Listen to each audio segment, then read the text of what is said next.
A very good morning to you all. Welcome to the second lecture of Financial Management paper of ACCA. I hope all of you are doing well. If you have any queries from the previous lecture, please feel free to ask.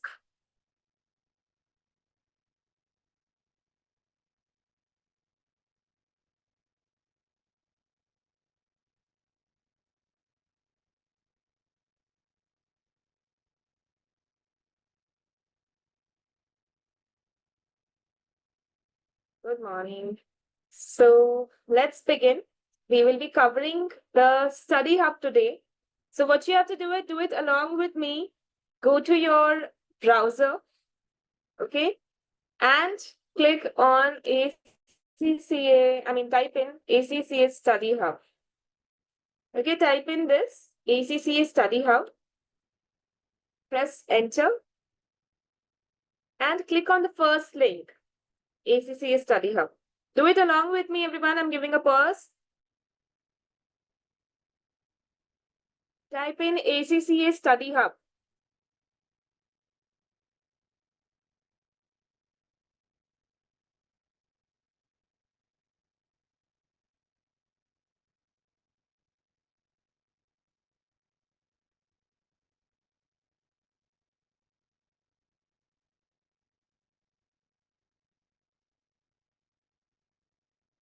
Done?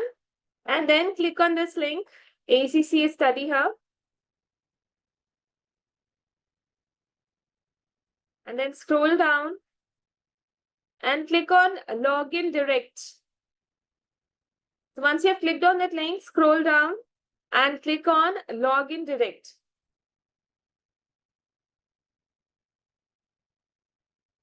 Okay. Then type in your user ID password, your My ACCA user ID password.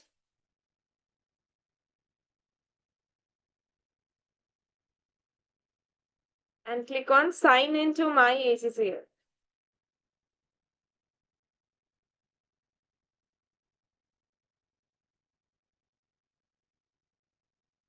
I hope you would have landed on the screen. Your, tabs may be different or nothing may be visible over here. See, I had started it earlier, so here. So with, whatever course we start off now, it will show up on the dashboard. So if nothing is showing on your dashboard, this part, you have to go to this, not yet started. Okay, so go on this, not yet started. And then somewhere over here, you will see this particular tab for exams from September 24 to June 25, Financial Management, FM. Just look for this particular tab and tell me if you're able to see it.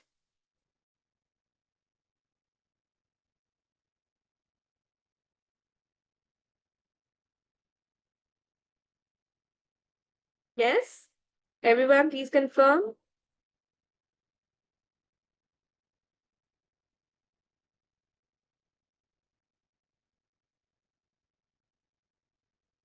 Has everyone found this for exams from September 24 to June 25 FM? Sure, I'll take a pause.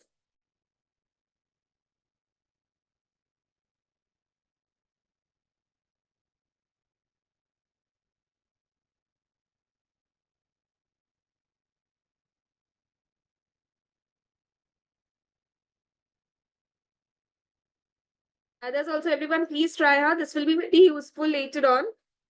So please do try along with me.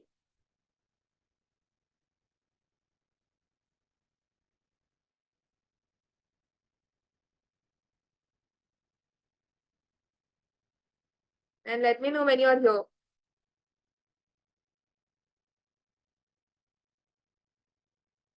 Not visible. So did you go to this tab? See, in any one, either you will see it in progress or in not yet started. First search in not yet started. Okay. And then here, just scroll through, have a look. You should be able to see from September 24 to June 25, FM paper. Govind has got it. You all will get it. It's there on everyone's portal. Just take a moment, scroll through this and see and look for FM.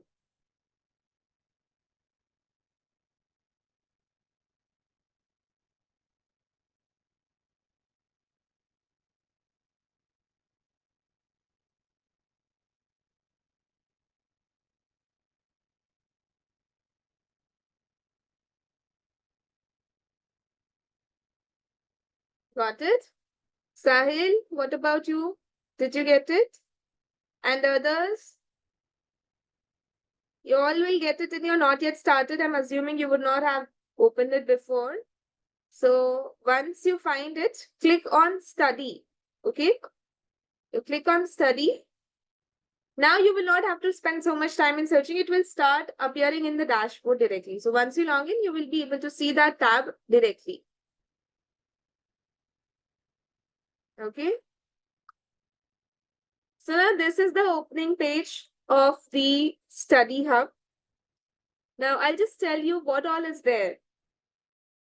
Now there is a detailed coverage of all the chapters. Okay? So they have covered it in entire length. This part is not relevant for us because we are having our own notes. So this part is not relevant. They have some flashcards. So what are flashcards? So, some commonly used terms in FM that are covered here with their definitions. So financial management, now if I click on it, it will tell me what financial management means. The management of activities associated with the efficient acquisition and use of short and long-term financial resources. So that is fine. Then you can go to the next one, corporate governance. Go to the next one. You can read about these different terms. And what is available as well here is it all these terms are there in the list format. So if you want to take a download of this entire list, you can just simply click on the print button over here. Okay, click on print. And then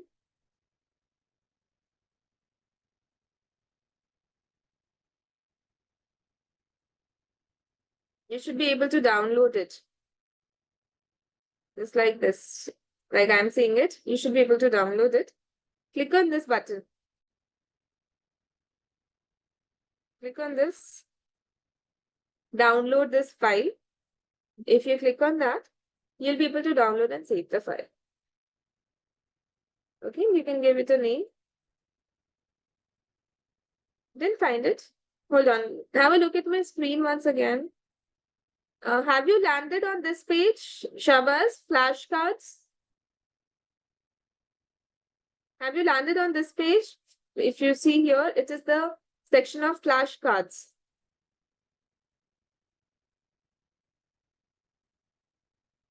Everyone, please see if you are able to get it. Or you joined late. Okay, I'll repeat the steps, everyone. Please have a look here. Everyone, those of you who have joined late, please try again with me. Just type in ACCA Study Hub on your Google and click on the first link. Click on the first link. Then scroll down and click on Login Direct. Click on Login Direct.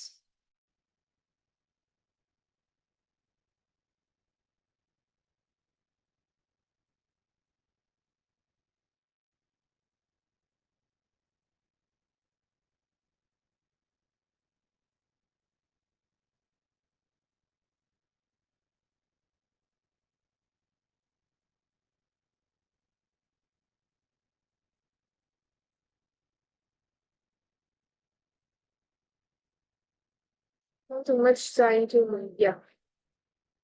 So then you will get a a page to enter your login details, your My ACCA account details. When you enter that, you will be able to land on the screen. Okay. And then you go to this section, not yet started. Go to not yet started. And then here you look up for this part. I mean, I've already started it still showing here for that in dashboard for me. Take a look for this particular photo, or you can see for this particular text. You will see it in your not yet started tab.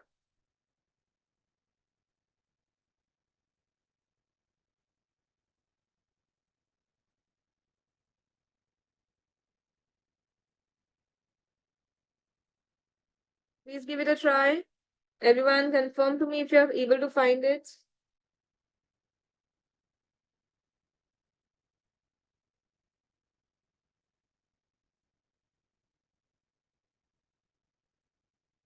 Yeah? All right. And then you click on study.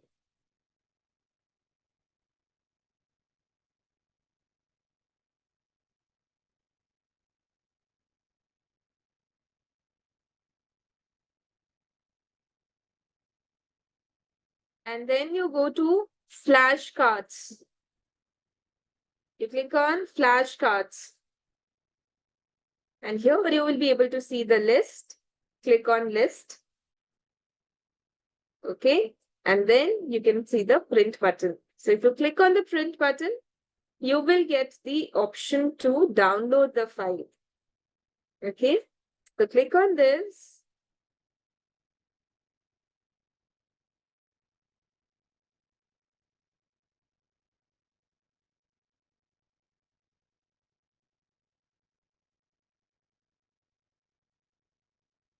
Yeah, I hope now all of you are able to see this. Please confirm.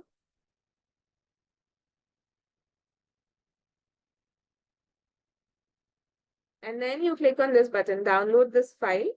You'll be able to save this file on your computer. So what it has is all the important terms, okay? Like economic order quantity, what is working capital, what is systematic risk, unsystematic risk. All of these things you will learn in the class. But you can find it in a snapshot over here. Okay, you can just take a print of this and put it on your study table. So every time you're, walking past it, your eyes, land on this, any particular term, and then you can just quickly have a glance at what the term means. Okay. So like that, you can use this particular list of important terms. Are you all with me so far? Anyone lagging behind, please confirm. Did you understand what you have to do? You can take a download of this file and put it on your study table after printing.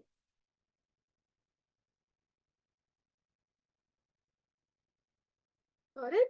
Perfect. Now just go back.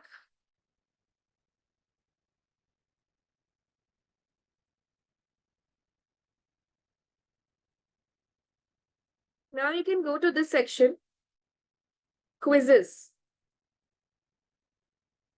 It's okay. You can share the PDF on the group also, Bhanu.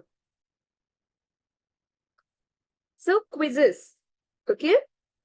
Here you will see chapter-wise quizzes, but just be careful. Their chapter numbering is not same as ours.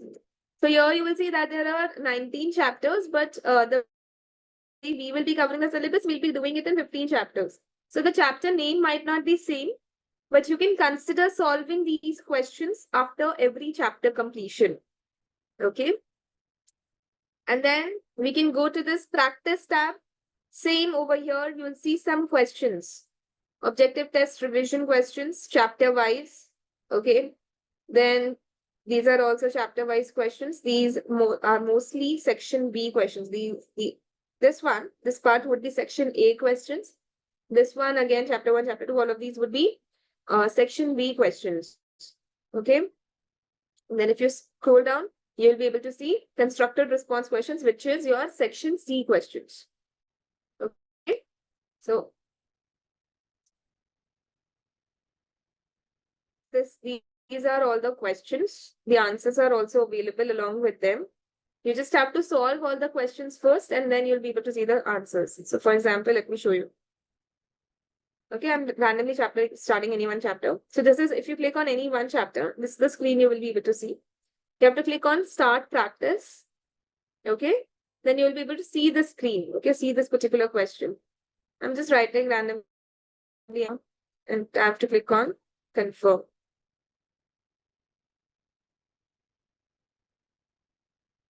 Oh, sorry, I just so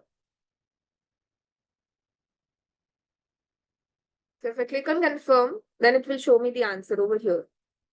Okay. So for every question which is there on the study hub, you should be able to see the answer like this. Click on continue, plan answer, confirm. Just like this. You'll be able to see all the answers. And if you want to review them again, you have to click on review all and then question, answer. Similarly, just press the right button or the right arrow button. You can move to the next question, and then answer.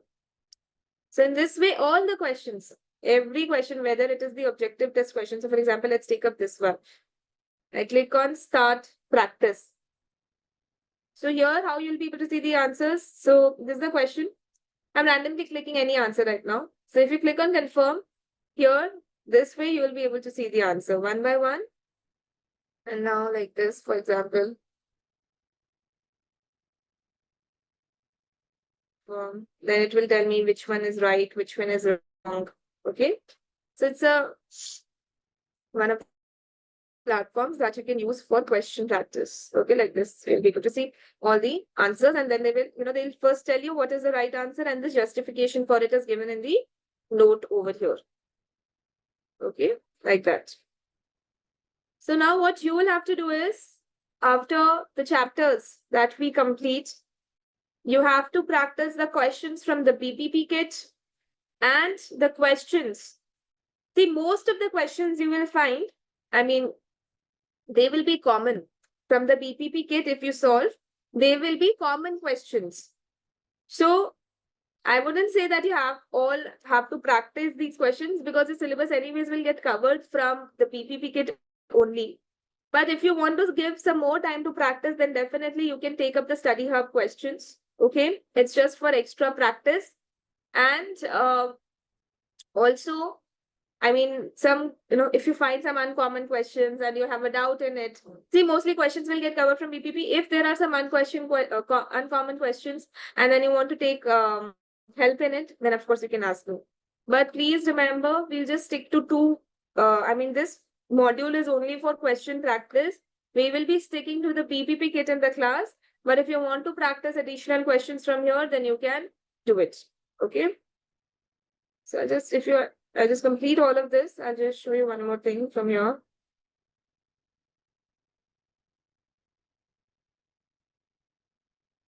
And if any one of you is, doing some, other course, maybe BCom, or if you're working, then it's not mandatory to do it. It's just for additional practice. All the questions will be there in the BPP kit only.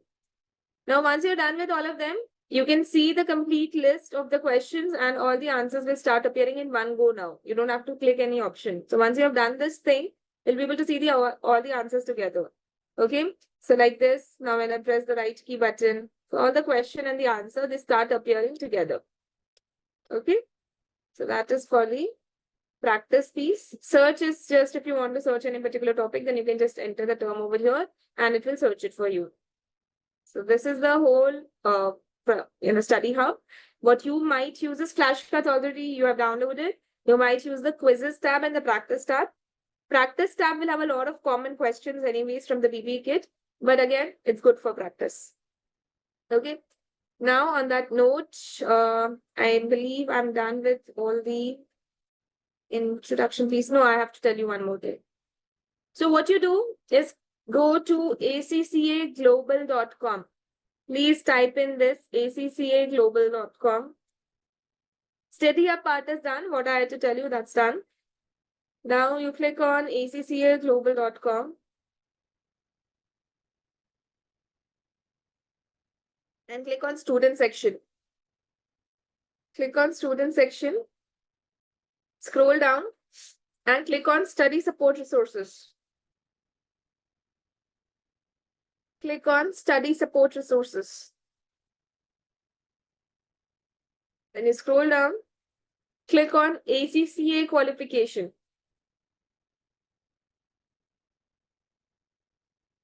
And then you click on FM, financial management.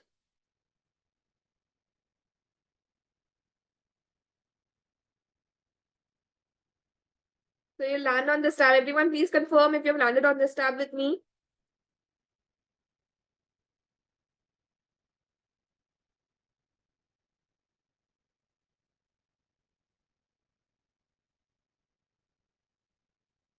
So first you go to accaglobal.com and then hover over this section, students. Then you click on study support resources. You click on study support resources. Are you there with me so far? Have you landed on this particular page?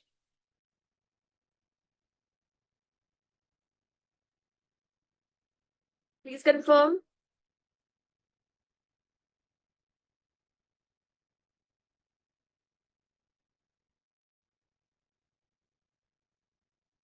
Yeah. Now click on ACCA qualification. And then you click on financial management. Scroll down and click on financial management. Govind, are you able to follow me now? Everyone, please confirm here, right? So click on financial management and then you will land on this page. So what you have to do, see, I'm telling you all the resources which are available. Okay, so that you're not like someone talks about it and then you're like, I don't even know about it. So you should know what each of these important resources mean. So the first thing which you can have a look at over here is the technical articles. Technical articles and topic explainers. Just take a look if you're able to see this. Scroll down and look at this. Technical articles and topic explainers. Click on this. Yeah. Now you will see a list of some popular topics which they have created. Okay. So let's go on any one. So you'll be learning about all of these topics in the class. Okay. But say you're intrigued about it, you want to know about it more. So what you will do is, if you're traveling on a metro and you're just having some free time, open up any particular article which interests you, and you will be able to read about that article in much more detail. So let's say we are talking about working capital management, we'll be doing it in class. But you want to do it in much more detail, importance of working capital, objectives of working capital, liquidity ratios, efficiency ratios, everything will be done in the class. It's just that, it's more descriptive. They might give you some more extra examples which you can do. Okay. All of these things will be done. It's just for your more in-depth learning of a particular topic. Then you can refer to this particular article. And it is given for some specific topics only. So like, these are the few topics. You can see the highlighted red links. So these all are the topics on which they have covered some, important discussions. But again, let me be very, very clear. This is purely recommendatory. No mandatory requirement from you all to go through this. There's a long list of articles which they have covered. If you are getting time and you start, getting intrigued by a particular topic, then of course you can come to this particular page, technical articles, and read it. See, it's just a recommendation. But again, it is available. You can read about it. Read, then they have also put in some videos, and then text articles. So you can refer to that. So going back, this is one thing which you should know. Another thing, and the last thing that I have to cover from the introduction part is the examiner's report. So if you click on examiner's report now, let's just click on this. So remember, I showed you the practice platform. Okay, let me just quickly show it to once again. I'll tell you one more thing. So click on, type in ACC practice platform, or else you can bookmark the link also so that you don't have to follow the long process again and again. So ACCA practice platform. Click on login to the practice platform.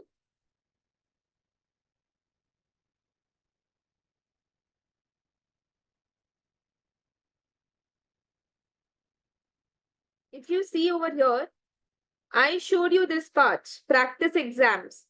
But there is also a past exam library over here where you can see all the past papers from 2021. Okay. But be very careful about one thing over here, that they give you just the section C questions in the past exam library. In the practice exam, they give you the complete papers. Practice exam 1, 2, and then the mock. They give you the complete paper, which I showed you yesterday. But here, they'll give you just the section C questions. Let me show you.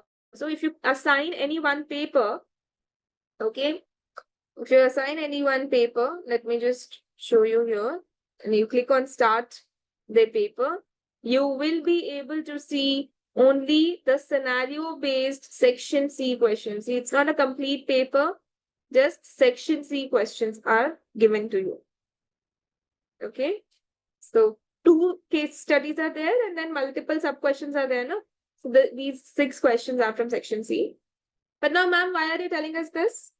See, it's always good to practice. If you want to practice questions from here, you can do it. And I've showed you how to see the answers. But in addition to that, you get one more aspect to it, and that is the examiner's report. So what ACCA has done is, for all the past papers, you will be able to see a corresponding examiner's report on this tab. So what is this report? If you click on this,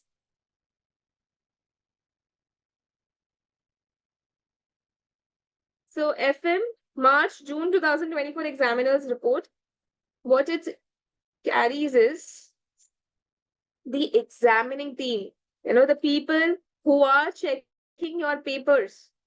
The examining team share their observations from the marking process to highlight the strengths and weaknesses in candidates' performance and to offer constructive advice for those sitting in the exam in the future. So basically, the people who have checked your paper, they are giving you a feedback that, okay, this is the strength area. So for example, the section A, section B, then the questions are unfortunately not available, but you will see some commonly, some common questions they will take up for discussion. They will take up, let's say, 4 questions. So although there are 15 questions in section A, they have taken some 4 questions and discussed the feedback about it. So they have given this question, okay, and they have given the correct answer. Now they will tell you for some, students what worked right, what was the mistake that they did. So many candidates incorrectly assumed this unpredictability does not apply to semi-strong form efficient markets, possibly based on the misunderstanding that only strong form efficient markets are efficient. So they'll tell you what all mistakes the students are doing. In fact, there are also comments like, students were engaged in writing long answers for a particular question. So let's say I'm talking about section C. Okay.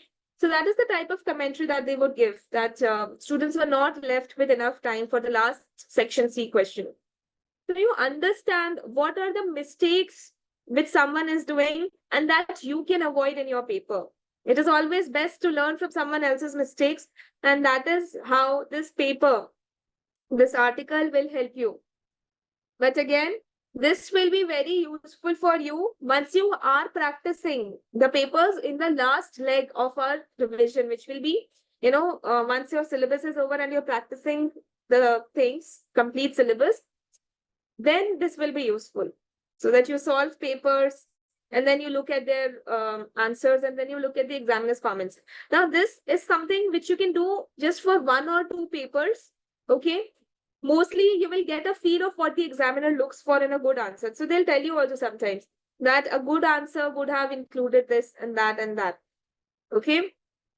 So that type of a feedback you can take for 1 or 2 questions. 1 or 2 papers, but that should be fine. Okay. So I hope you understand the usage of everything, every article that is available at your disposal. So we have talked about the practice platform. And in that, we have covered the mock exams and the practice exams. Second is we have covered the study hub. We have covered the technical articles. We have covered the examiner's report, and most importantly, your class notes will be there. That is going to be the most important base for your preparation. So these all resources are available to you for your learning, which you can use as per your needs. As I have told you, the notes which we are doing in the class, everything will be comprehensive. A lot of additional things are available, which I want you all to be aware of. If you're getting time, then you should definitely do it. Okay? But please, just don't go beyond this. This should be your universe. And there also, I'm telling you what is mandatory.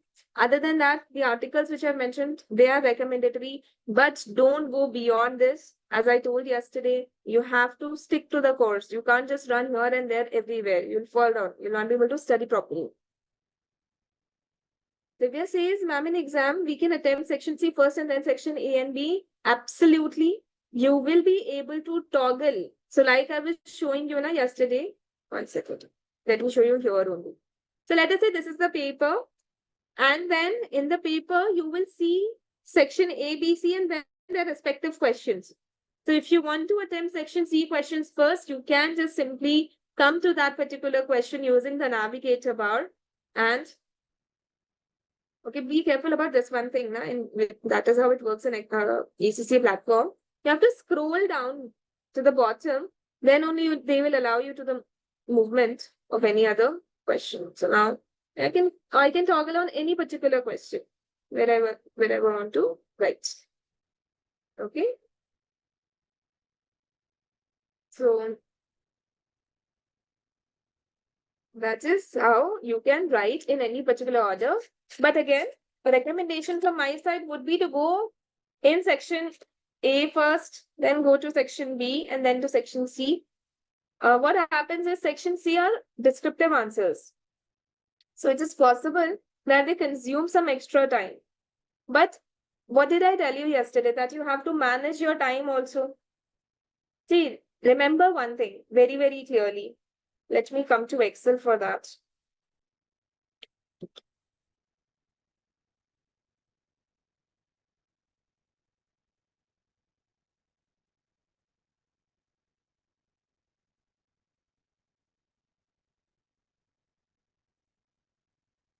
So take a look at this. So we have how much time in the exam? We have 180 minutes and we have to attempt for 100 marks. Right? We have to attempt for 100 marks. So how much time can I give per mark? How much time can I give? 180 by 100, that is 1.8 minute per mark. Now, while you are solving any particular question, see, I'll tell you, generally, this is what happens. Some of the questions which you will get in the exam, they will be very short. They will not even take 1.8 minutes into 2 because every question minimum is of 2 marks. So it might not even take that 1.8 into 2, that is 3.6 minutes. Maybe you will be able to solve it in just 1 minute. But then there will be some section A, B questions only, which are also of 2 marks. That will take up more of your time. So what you should just keep checking is that you are able to complete the section which you take up in its allocated time only. Do not overspend time on any one question or any one section. You have to know that you'll not get extra marks for doing any one question, by doing a lot of calculations and getting the answers. So the intent is to tell you that every question is important. You have to give every question its due time so that you can attempt them at least. So section A, it is of 30 marks. So total time that you should give to it is 54 minutes. How am I getting it? 30 into 1.8. So that is 54 minutes. And similarly, this is how the breakup should be of time of the 180 minutes. So what I was saying is section C, they tend to be big descriptive questions, right?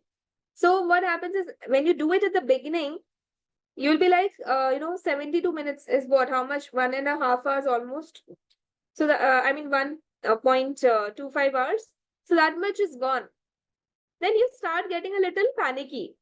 Whereas normally what will happen, if you go for section A and B first, you'll be mostly able to complete it in less than this much time, in less than 108 minutes. So by the time you reach section C, you'll be like, okay, now I have so much time. Let's say now I have 90 minutes. I'm just taking any reference. Now I have 90 minutes to answer section C questions. So that type of comfort will make you write section C questions in a better way. Okay. And then you also get the comfort now, okay, I have attempted 60 marks. I have at least crossed the pass percentage threshold. So the recommendation would always be to go for section A first, then section B, and then section C. Okay. It's all about, see, exam is not just about knowledge, it is also about managing the stress properly. So for that, what you can do is go in the sequence and keep sticking to the allocated time. Now, if you feel that you have exceeded your time in section A, you should pause your answers there. Section B, you can flag the question that this is not done. And I told you yesterday, when you review the answer script, then you can, just see whichever questions are incomplete or flagged for review. You can come back to them later. But stick to the allocated time and you will feel a lot more comfort when you go in that sequence. But again, this is just my observation. When you do mock exams later, it is possible that you start finding more comfort in doing section C questions first. Maybe, the thinking part, the writing part. You're like, okay, now I'm starting a fresh paper. Let me do the thinking part, writing part first, and then I'll move to section A and B. Some people, they want to do difficult things first and easier things later. Then that is also a good strategy. So what you should do is you should try and test it when you're doing mocks later on after syllabus completion. So all the experiments which you want to do, that whether I was able to do better when I did section A first, or I was able to do better when I did section C first. So do this experimentation and you'll get the best results out of yourself. Okay. My recommendation I gave, but again, to each his own. Maybe your strategy could be to go for section C first. So find it out when you do the mock exams. Okay. So that is one thing which I wanted to cover. Now, one more thing. Remember when I was showing you that question paper, I was highlighting the verbs which were coming in section C. Remember, I was highlighting the words that you have to advise in this question, you have to evaluate in this question. I was just highlighting the first verb of that particular requirement. And I told you that I'll come back to it, what each of these verbs mean. So this is what it means. All the key important verbs which are commonly used in the ACCA paper, that is covered over here. Okay. So let's see till number 1. Verb is given to you advice. That means the requirement is asking you to advise something. In that case, what you have to do is tell someone what you think they should do in a given scenario. So your answer should cover some sort of like a advise or suggest, recommend. All of these are similar. Huh? So if this is the question verb, then this is what you have to do in your answer. You should come out with some advice or some suggestion for the other person to implement. See, I'll tell you very, very clearly, this is very important. If the question is asking you to assess and you do advise, you'll not get marks. You have to stick to the requirement and answer accordingly. If you're doing something on your own, the examiner is not bound to give you marks. He'll give you marks only if you're writing in the right direction. First set of verb is advise, suggest, or recommend. In your answer, you should tell someone what you think they should do in that scenario. Then second type is analyze. Analyze is break an issue into multiple parts Discuss the current situation. If the question is asking you to analyze a particular situation, then what you should do is break that issue into multiple parts and then discuss it. That is what the requirement of analyze means. Then next is apply. Put a concept into action as per the question's data. So if they are asking you to apply a concept, then maybe some particular concept that you would have learned in the classes, you will have to apply it to that situation. Then this is what you have to do. Apply means putting a concept into action as per the question's data. Then next we have assess. Judge the importance of an issue. Okay. If the question is asking you to assess a situation, then you have to judge the importance of that issue. Then discuss. If a question is asking you to discuss, then you have to argue about the pros and cons of an issue. Okay. Discuss is pretty much similar to evaluate.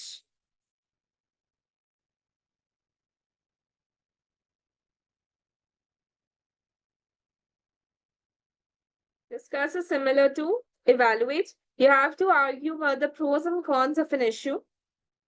Then next is pros and cons, that is the advantages or disadvantages or what is right, what is wrong. That has to be done over here. Then estimate or calculate if that is given. Then you have to calculate something. Okay, then you'll be required to calculate something and mention the assumptions if any have been taken. And explain. If the question is asking to explain something, then you have to make a concept clear to a layman. That is how would you explain the concept to a layman. That is what explain requires you to do. Please tell me if it is fine. Are you able to understand? Any doubts so far? So this will be handy for your section C. When you are attempting section C questions, always observe the verb which is given and draft your answer. What should be the line, the blueprint of your answer? It should be as per this particular sheet. If it is asking you to advise, then your answer should carry an advice. Okay. You'll be getting all of these files, huh? So don't worry, you'll get everything. So just focus on learning right now. I hope it is clear. And then the last thing, very, very basic. Okay. Let us understand how rounding off is to be done.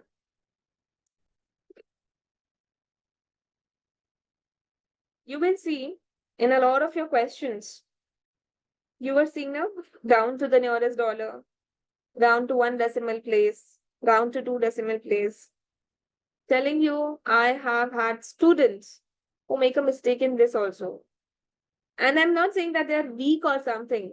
It's just that in the exam pressure, it gets confusing. It actually gets confusing. So let's just practice a few scenarios. Okay.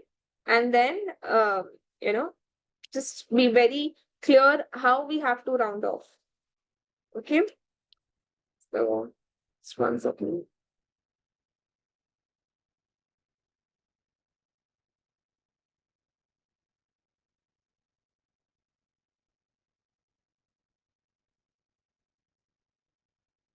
Yeah. So how would you round off 432.11 to the nearest dollar? Tell me, what should I write over here? How do I round off? So when you're doing the calculations, you get this value. And the question is asking you to round off to the nearest dollar when you have to input your answer. So what would you input? Everyone, please type in your answers. Absolutely right. You will type in 432. Okay. Next. Second question. I'll give a serial number.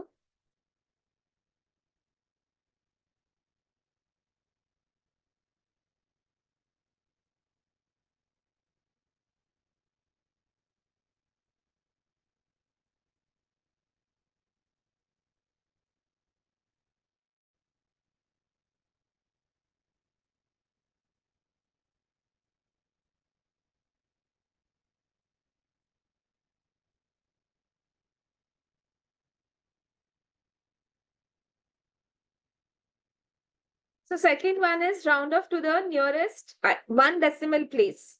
Okay. Now, whenever you are rounding off, just look at the number right before the required rounding off. My required, sorry, I said before, after, okay. So my required rounding off is up to one decimal place. So I have to look at the number right after, just one place after the required rounding off. So here the number is what? 432.4, but after that, what is the number? It is 5.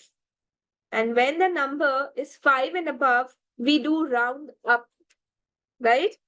So what would you write in your answer script? See, even if you look at the, answers in the chat, there have been multiple mistakes here as well, although it is very basic. So just be careful. How do you round off? You have to look at the number right after. Please listen to me carefully. Look at the integer right after the required or the desired rounding off. I'll write it down over here. Look at the integer right after the desired rounding off. Okay. Now, when I do that, I get what? 432.5. So in the answer box, you will write 432.5. Okay. Next question. Round to the nearest $100. Round to the nearest $100. Give it a try.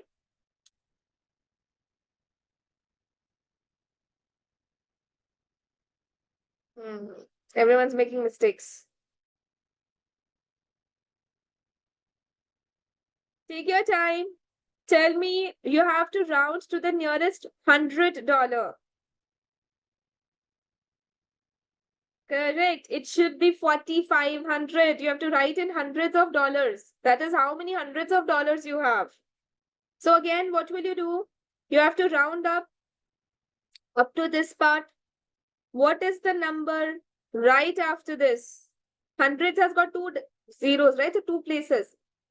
So this number is what? 3.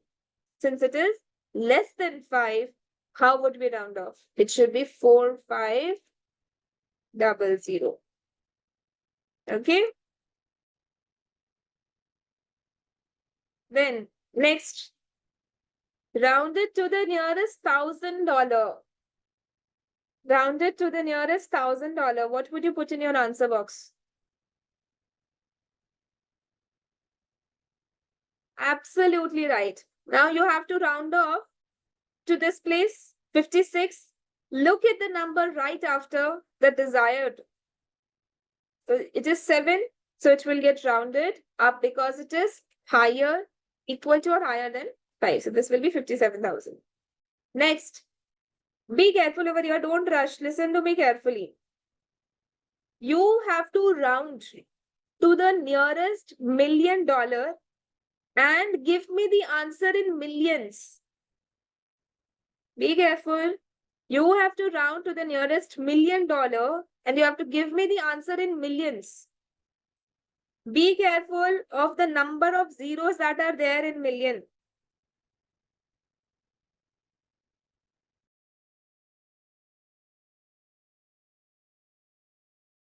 You have to give me the answer in millions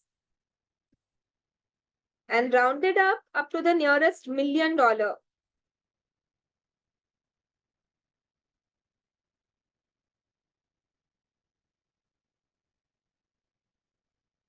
See, very basic thing again.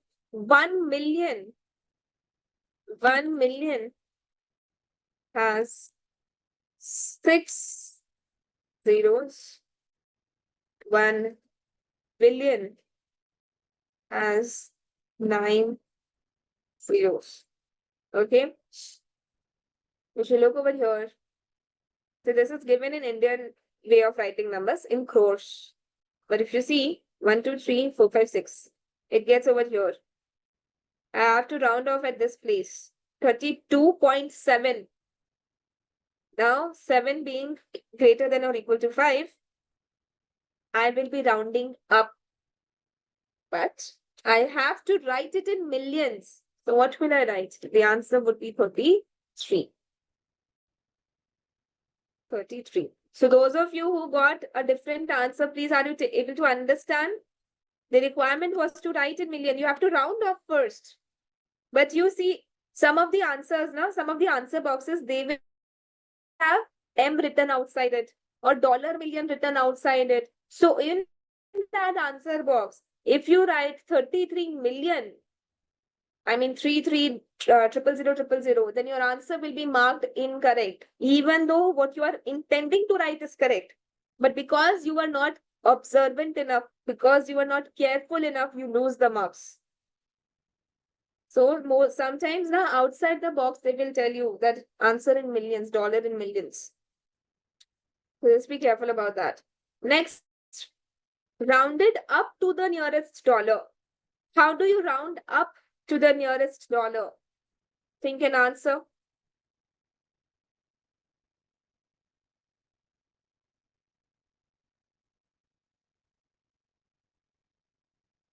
Absolutely right. All of you got it right. It would be 433. Okay. Now you have to round down to the nearest dollar. Let's see how many of you get it right.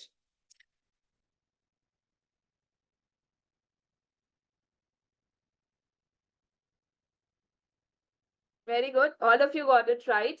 It is 432. Please don't say 431. Remember, you have a range.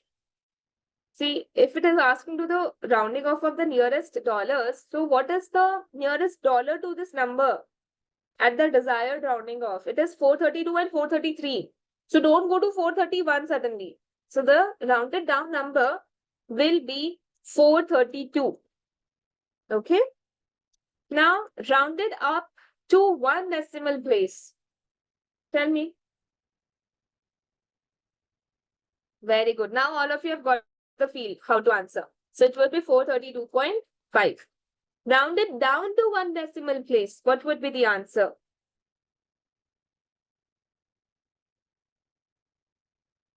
Rounded down.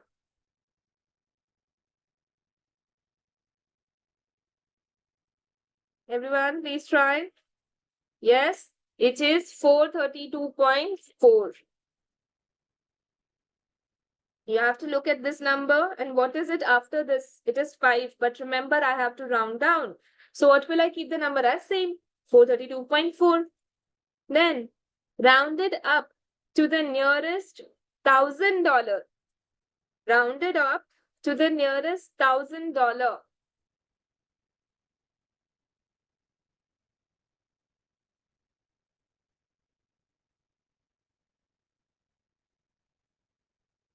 Correct. It should be 57,000. Then rounded down to the nearest $1,000. What would it be here? Rounded down. Correct. 56,000. Then next is rounded up to the nearest $100. Rounded up to the nearest $100. You have to round up. So what will you look at? You look at this number and the next number out of after this would be 4,600. So the answer would be 4,600. Absolutely right. All of you are getting it right. And in the end, what do we have? We have to round down to the nearest $100. What would it be? Absolutely right. You have to look at this place. And what is the lowest number? I mean, nearest lowest number be at this point? It would be 4,500. So this is how you have to round off. Okay. I don't want you to lose any single mark just because of silly mistakes. So be very, very clear in all of these things. Okay. Now let's say you are in exam. You're not able to think through properly. Somehow you're not able to round off properly. See, in any exam, you will be getting an Excel sheet. In section C, not in section A and B. In section C, you'll definitely get Excel sheet in one of the questions. So what you should do is, And in fact, I'll tell you at a lot of places in exam, while we are studying some topics, that you go to section C to do the calculation. For example, I'll be teaching you about correlation. See, one thing is that there is a long formula for doing the correlation calculation.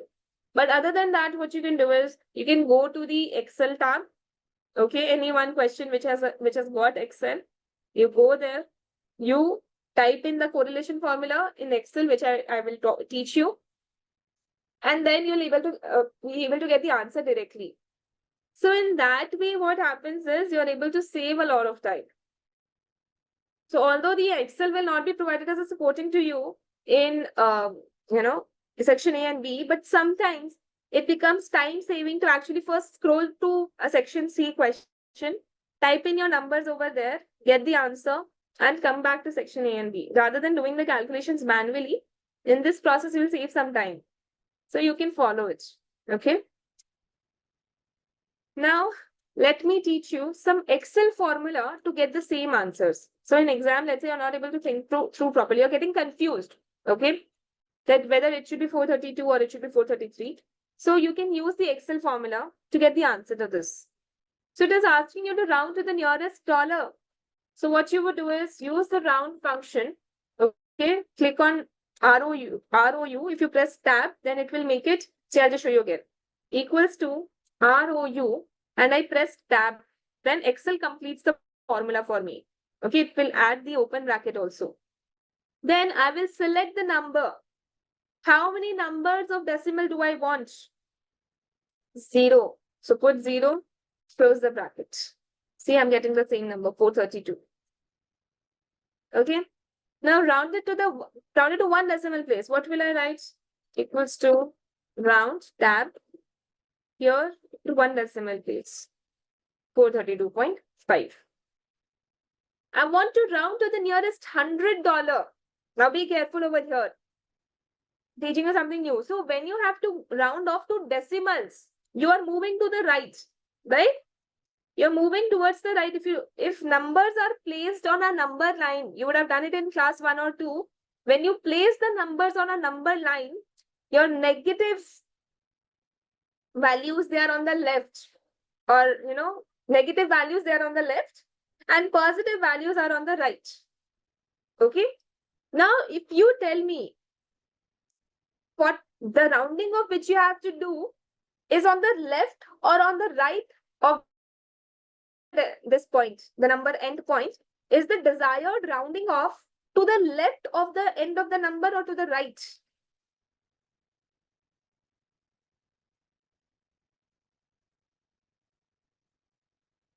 To the left. So what I have to do, see, because Excel understands basic maths only. So what I will do is round, tab button, select this number, comma. I'll have to put a negative number. What did I tell you? When you move towards the left, the numbers are minus, negative. So I have to round it up to -2 number of places, and it gives me 4,500. Please take a moment. Let me know if you're able to understand.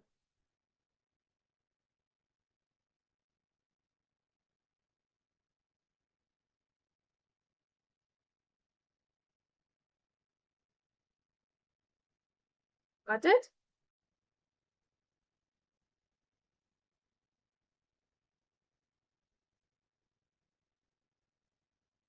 Then can you tell me the formula for the next question? Round it to the nearest $1,000. You have to tell me the formula this time.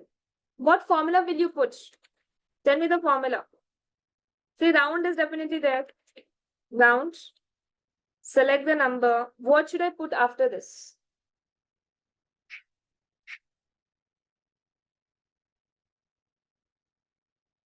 +3 or -3. I have to round to the nearest thousands of dollars. It should be moving to the left. Correct. It would be -3. Absolutely right. I'll get the same answer, 57,000. Okay. Now, this one. Round to the nearest $1 million. What will I write? Round the number up to how many places? What should I write over here?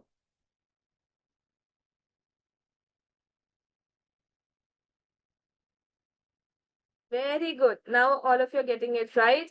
It would be -6. But let's just close it for the time being. What is the number I'm getting?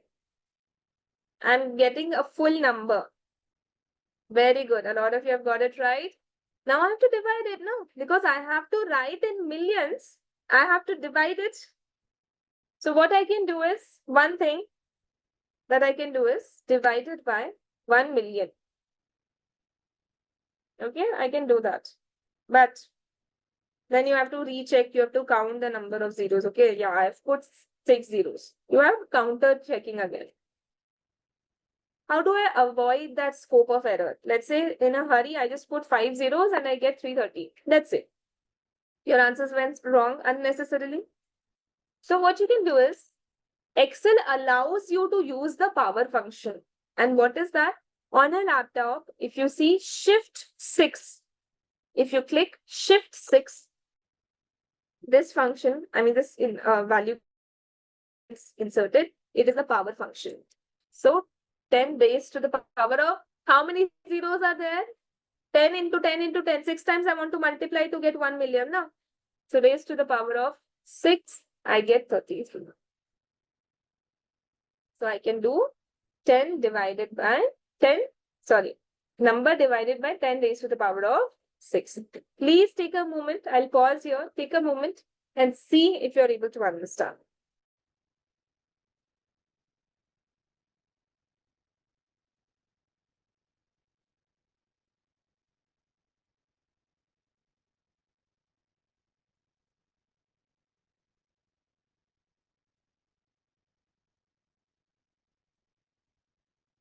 Shift and 6 you have to press together. Yes. To get this, you need to press Shift and 6 together. This is the raised to the power function of Excel.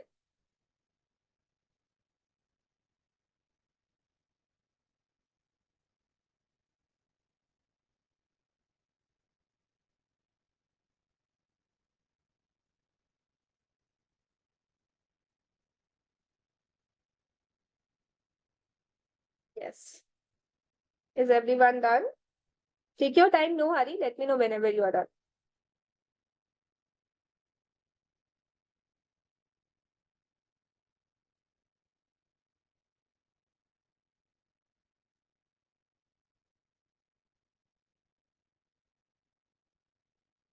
Done?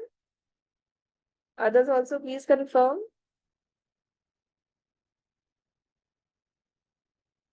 Done. All right, perfect. Next, rounded up to the nearest dollar. So here Excel provides us a formula of round up. Press that, it will complete the formula. Round up. Then rest of the part is simple. You just need to know the Excel function is round up. Rest of the part is the same as what we have done above. So round up is 0. You get 433. You want to try this one? What would be the formula? Round it down. The Excel formula is also round down. Round down. You click ROUNDD and press tab. It will complete the formula on its own. You don't have to type the whole formula. You should know these things. See, all of you are going to be entering corporates. You have to be very fast. So basic things, but it will help you in your future. So if you click round down and then select the number up to how many decimal places? 0. Click 0.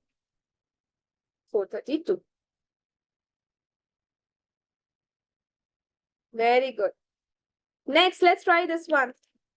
Round it up to 1 decimal place. Round it up to 1 decimal place. What will I write? Round up, select the number, comma, 1. All the things which I taught you, how to round up, which number to round up, that concept is same. It's just that the function changes from round to round up or round down. So this is done, 432.5. Now I have to round down to 1 decimal place. What will I do? Round down to 1. decimal place. That would be 432.4. Okay. Then round it up to the nearest $1,000. Now let's see how many of you can give me the answer to this one. You tell me. Round it up. Just tell me the formula, huh? Round it up to the nearest $1,000. You tell me what should I put in the formula.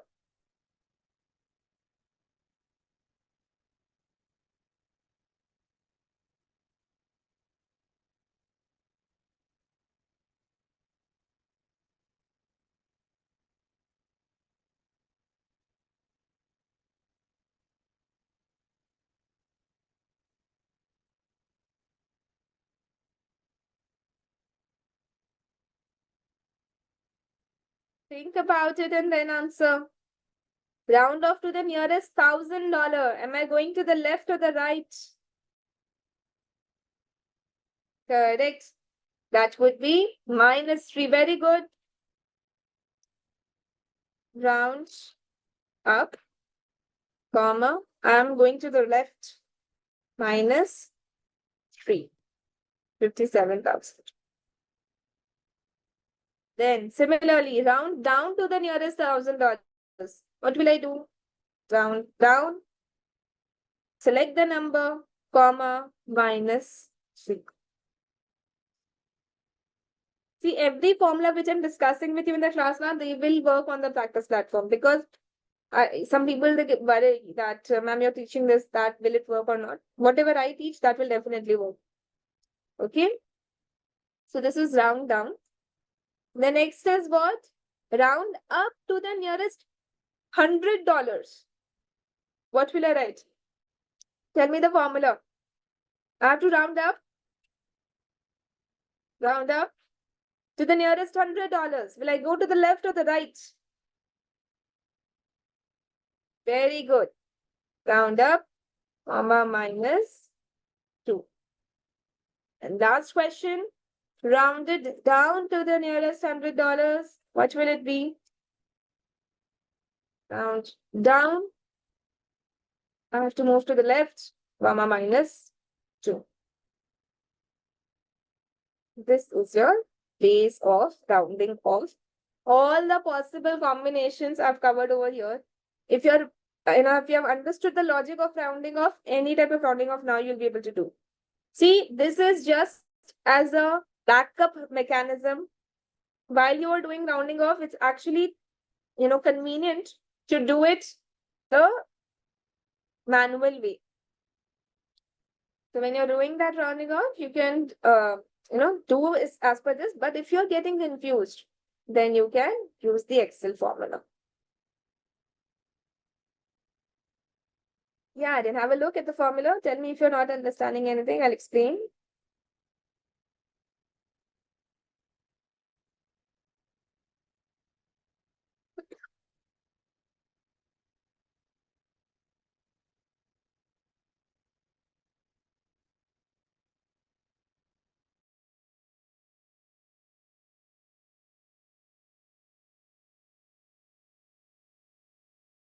E12. E12.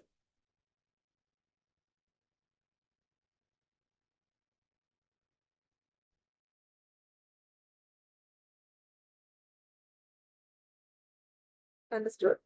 All right. So this is your rounding off. This also I'll share with you. Okay. So, Suraj, mostly now they will take about 2 to 3 days to upload the class. So you should get it by Thursday or Friday. Okay. All right, then. So on that note, we are done with the introduction part, all the aspects which you need to know before we start off the journey of the syllabus. So what we can do is, yes, you will get all the Excel sheets in Excel format only. I will share it. So Thursday, na Banu, mostly there will not be a class, but still I'll confirm it to you tomorrow only. Okay, mostly there will not be a class, but I'll confirm it to you tomorrow. Thursday, Friday this week I have some travel plan. So mostly there will not be any class, but I'll reconfirm it tomorrow. Okay. All right. So this is done. Now we can do one thing. Let's take a 5 minute. Let's take a 5 minute catch up break, and then we will discuss and start off the first chapter of the syllabus. Then, okay. So be back in 5 minutes. We'll continue the discussion.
Hey everyone, welcome back from the break.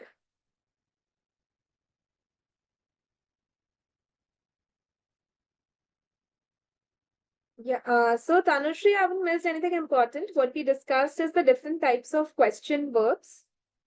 Then we discussed the timing part, and then we discussed the rounding off thing. Okay, so if you just refer to these stats, you'll understand. These are self-explanatory, you'll understand. If you face any challenges, let me know. Okay. All right. And the classes are till 9:30. Okay. Okay. So now let us continue. I mentioned that this discussion was done, the different type of question verbs. Okay. That if this is a verb which is given in section C, what should be the desired answer? So if it is asking you to analyze, then what do you have to do in the answer? Then that is to break an issue into multiple parts and discuss the current situation. Similarly, if you have to calculate something, you have to calculate the value and mention the assumptions, if any, you have taken. So like that, we discuss this. Then the marks and time, that is how much time should be given to what aspect, which section. That is something that we discussed. And the rounding off thing. Okay.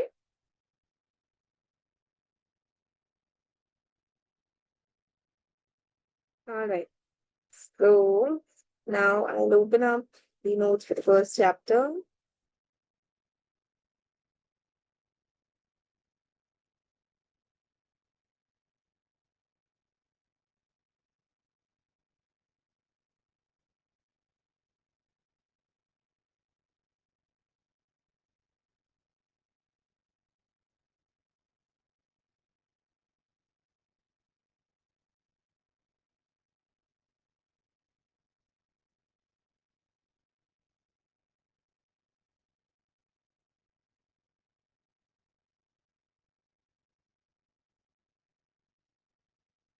Okay. So the first chapter which we have in the curriculum is financial management function. You understand how the FM function looks like and what all you have to do. Okay. So definition of financial management is the acquisition and deployment. Deployment meaning putting into use. So the acquisition and deployment of financial resources to achieve key objectives. There will be some objectives which an organization drives. Financial management refers to the acquisition and deployment of financial resources. What are the financial resources? Bank balance. Okay, example. So, how do you utilize those financial resources to achieve the key objectives? So, we can analyze this definition by breaking it down into separate parts. First is acquisition of financial resources. So acquisition means this involves obtaining suitable sources of finance and it is a financing decision. So to tell you in a simple terms, you know, right, that there are different sources of finance. It could be equity, it could be debt. So being in the financial management function, you will be involved in how you are acquiring the funds for the business, whether you are acquiring the funds through debt or through equity. That is a decision which comes within the purview of a finance manager. So, this involves obtaining suitable sources of finance and is referred to as a financing decision. In selecting sources of finance, we will be learning all of these things. It's just the starting steps. So, in selecting sources of finance, risk will be a consideration. That is, how much risk each type of source of finance carries.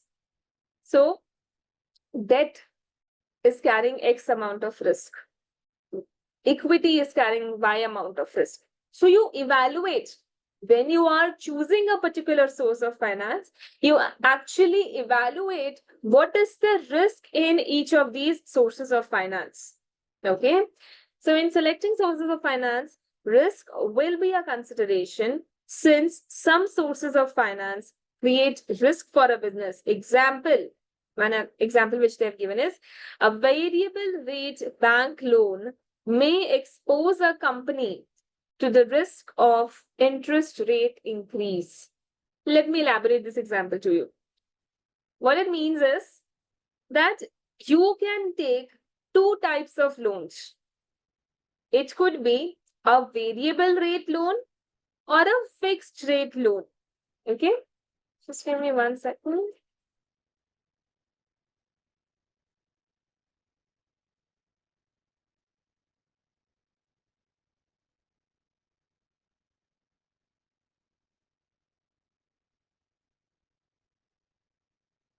Look at this.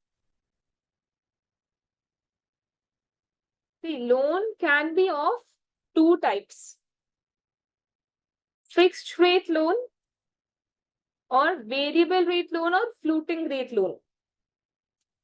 What a fixed rate loan means that you have taken a loan of, let's say, 100 rupees. Okay, you have taken a loan of 100 rupees and the interest on it is fixed. That is why it is known as fixed rate loan. So the interest that you will be paying every year is going to be how much? 10, 10, 10, 10. 10% into 100. Then there could be variable rate loan. What does that mean? There will be some variable rate. So let's say in India, you might have heard the term called MCLR. MCLR is marginal cost of lending rate, which the banks use as the variable rate in India.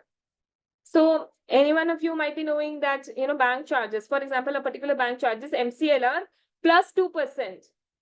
What does it mean? That any rate, the rate which is going on in the market as MCLR, whatever that rate is, the bank will charge MCLR plus 2. Okay. Similarly, in the UK, this rate it was earlier known as LIBOR. Now it is known as SOFR. Okay. Just the name has changed, nothing else. So earlier it was known as LIBOR, the variable rate. So whenever in the syllabus you see the term LIBOR, please understand that this rate will be variable and it is subject to the rates which are announced by the central bank. Okay. So interest would be as per the terms of agreement with the bank from wherever I'm taking the loan. I have agreed upon a rate of LIBOR plus 2%. So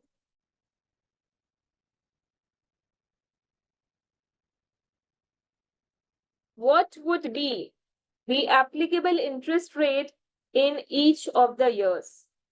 Understand. So let's say LIBOR on 1st Jan 2024 is 8%. Then on 1st Jan 2025, it is 8.5%. In 26, it becomes 7.2.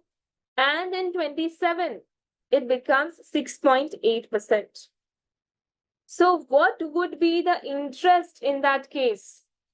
It would be 8% plus 2% into 100. Similarly, in 2025, it would be 8.5 plus 2% into 100. Then this one would be 7.2 plus 2% into 100. And this one would be 6.8 plus 2% into 100. Now you will see something, just teaching you basic Excel now. I have put dollar signs before C and 10. Anyone knows what it does? Why have I put dollars in front of C and 10?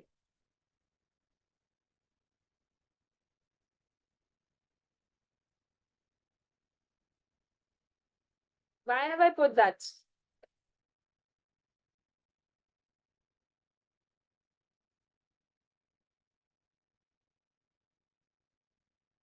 To freeze the cell.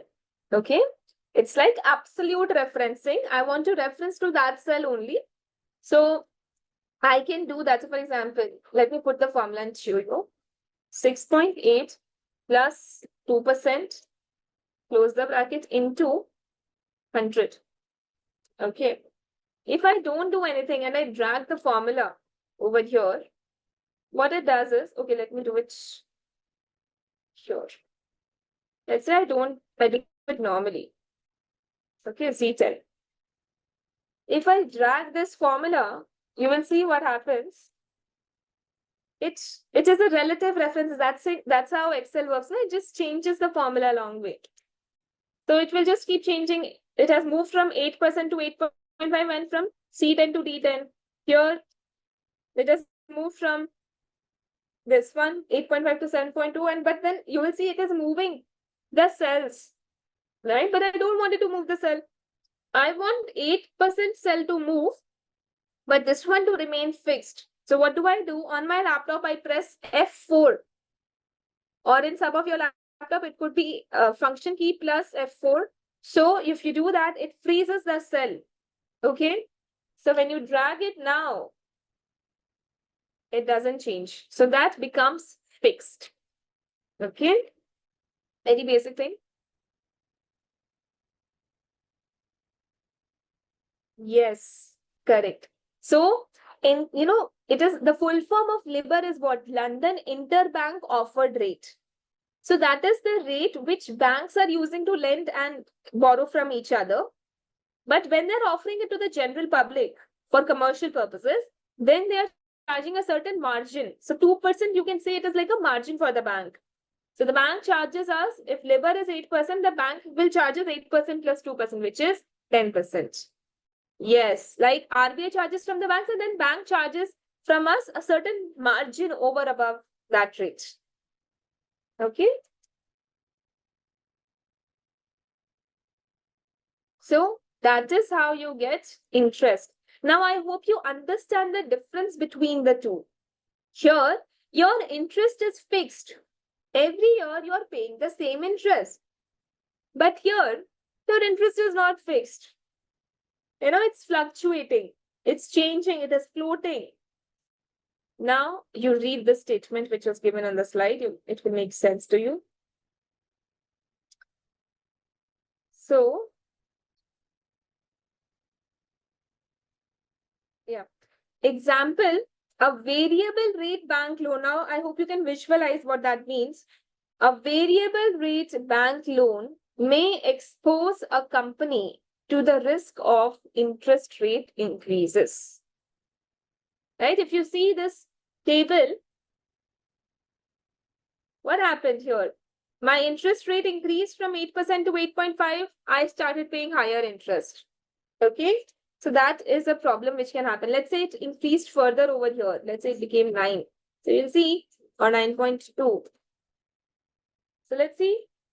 Your interest outgo is increasing. So you're getting exposed to changes in interest rates. So that is a risk, right? A variable rate bank loan may expose a company to the risk of interest rate increases. So that is about acquisition of financial resources. So which type of source of finance you're opting, and within that also which subtypes. So all of these things have to be evaluated in line of risk, in view of risk, that how much risk each instrument is going to carry.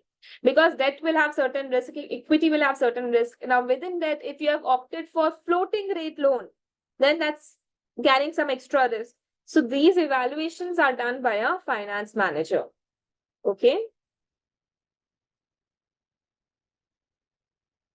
So you will be learning this. Interest rate risk management is one of the chapters that we will be learning. And in fact, which source of finance we should use, that is also, a part of the syllabus. You'll be learning all of that in the journey. Okay. So this is just to tell you what all things finance manager does. And then, gradually we will be learning to do these things. Next is deployment of financial resources. Yes, very much. So you'll find this entire syllabus of FM to be very much relatable in your practical life. If all of you are working, then you'll be able to apply these concepts also. Okay. So one first thing was what? Acquisition. So I've acquired the funds. Now I have to deploy them. What does deploy mean? Putting it into use. So this involves using a business's financial resources effectively. That means whatever money you have, you should use it judiciously, effectively, and can involve deciding whether or not to invest in projects. See, why would you raise money? Just to fill your bank balance? No, there would be a purpose to it. So let us say the purpose is to invest in projects. Okay, that is, you want to put the money in a particular project. You want to acquire a certain machinery. So that decision is known as investment decision. First was to acquire the fund. That was financing decision. Now, when you are putting the money somewhere in some project, that is known as investment decision. And whether or not to return surplus cash. So you're doing some business. See, one is you raise from external sources. You raise some sources of from external sources. You raise some finance. It can be internally generated also. If you are running a business, you will be generating cash profits. Then that cash profits can be used to return cash to the shareholders also. You can reward them. How can you reward them? Through dividends. That is also a decision which the finance manager takes. That's called a dividend decision. Again, when you are making investments also, you have to see what risk that investment is carrying.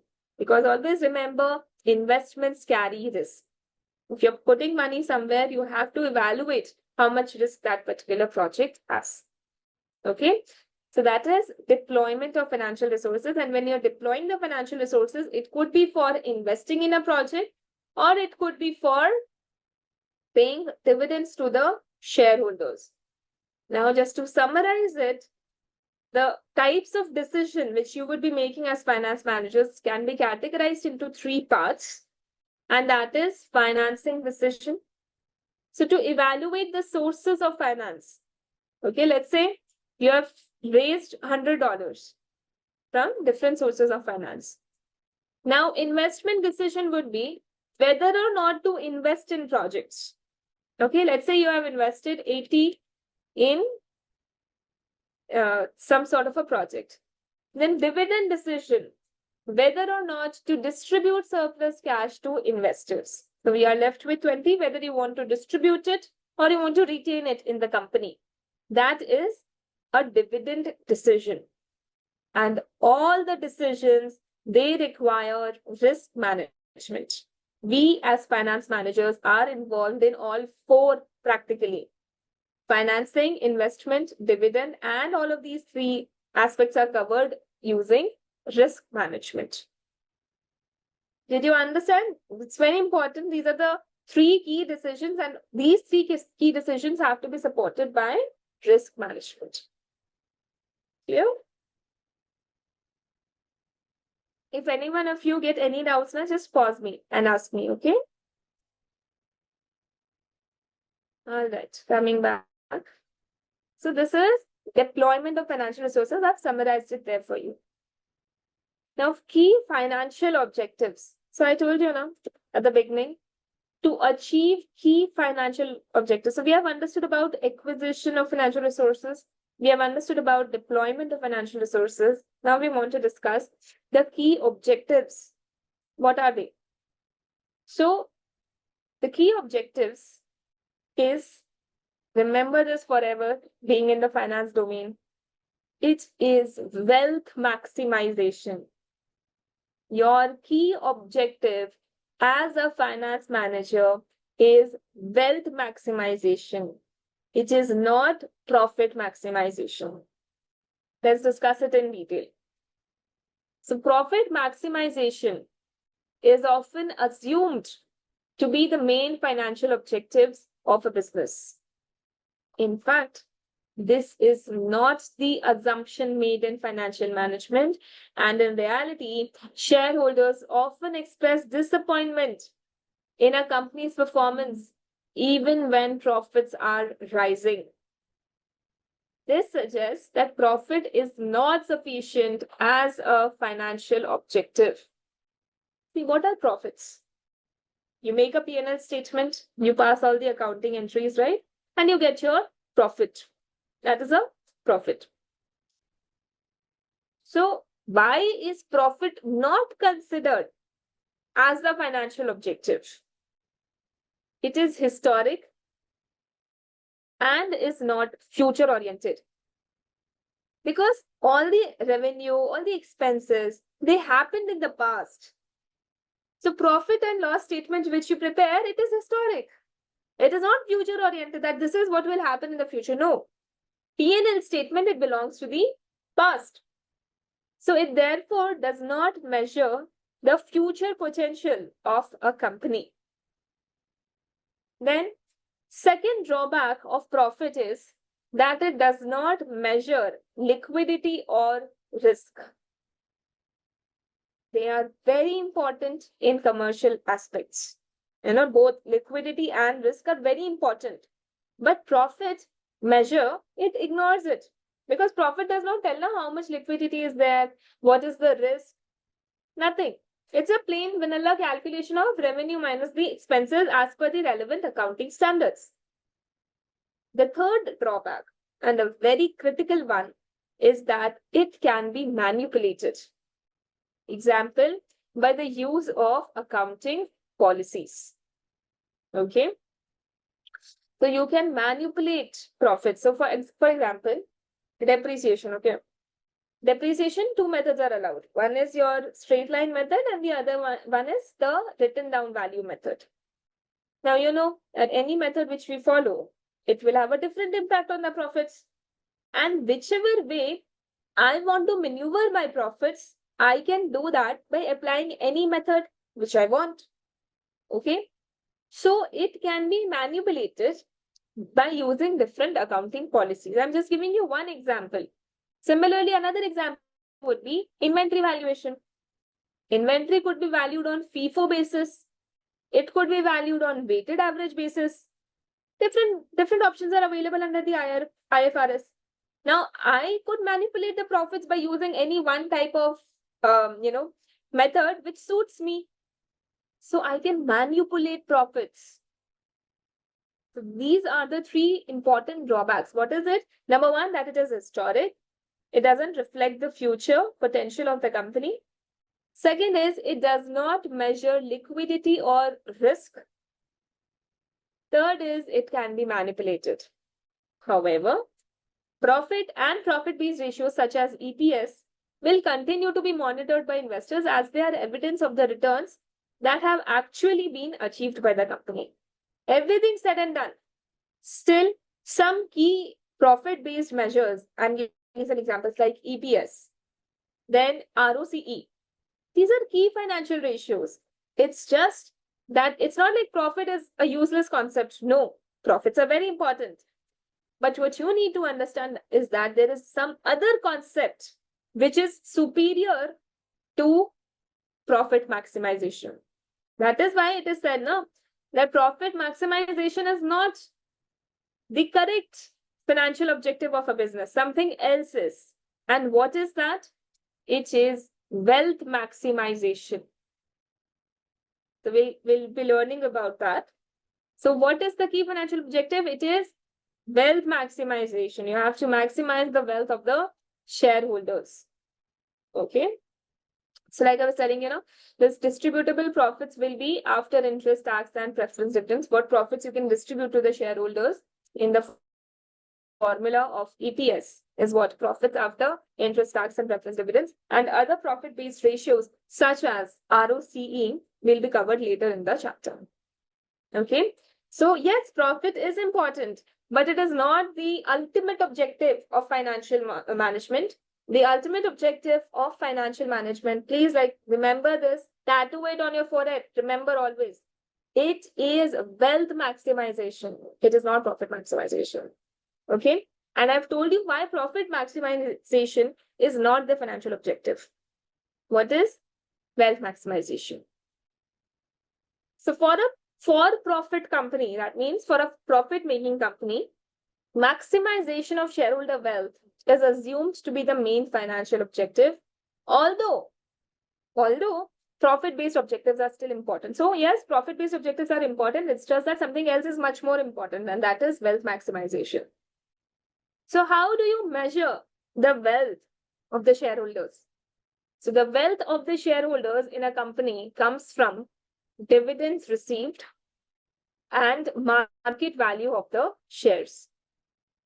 So the market value of the shares will depend on the forecast future cash flows of the company. See, any one of you who has observed the stock market, you will see that, the share prices of a company, for example, they move whenever there is a good news in the market about that company. Have you seen that?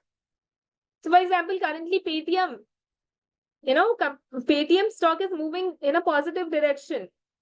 How did it start? Recently, Prime Minister Modi ji, he mentioned something, that about the innovations which the company is doing, and the stock skyrocketed because it reflects that the PM of a country is finding these innovations important by that particular company. Okay.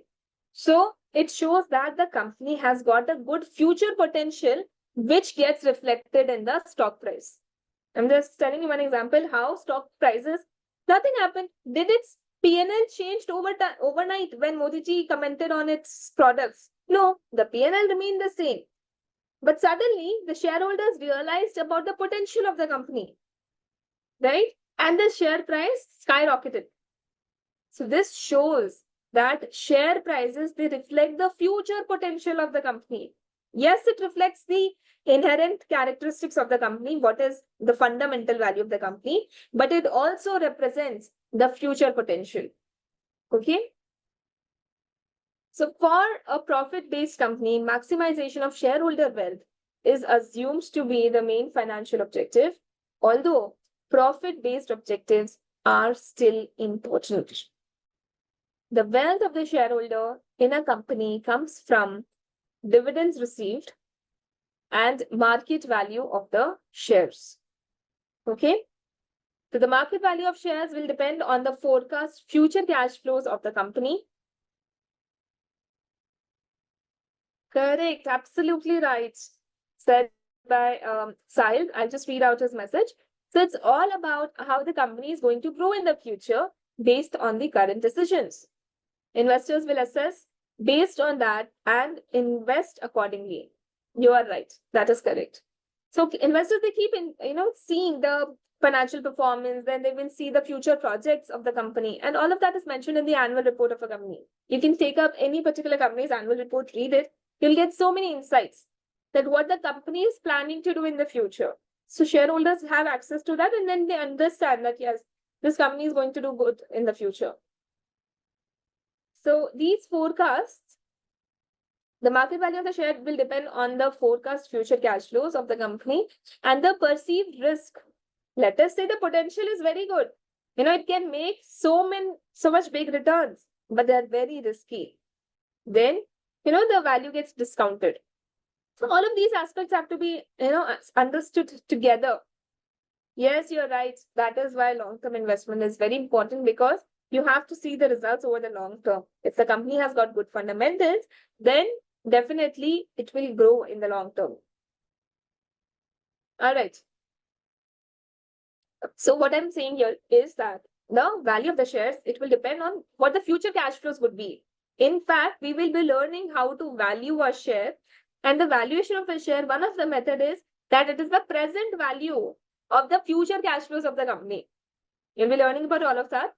So the market value of shares will depend on the forecast future cash flows of the company and the perceived risk.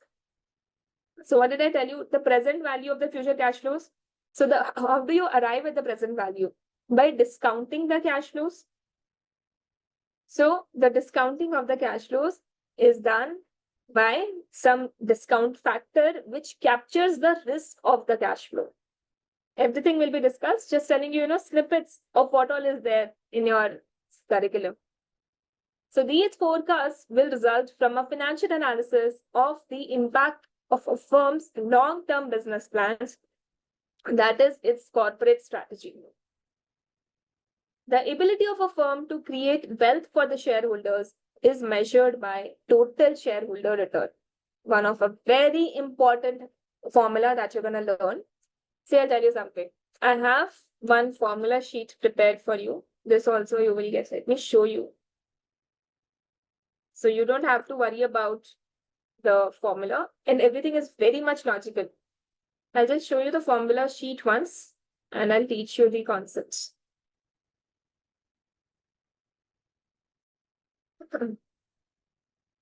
See, this way now, I have prepared one formula sheet.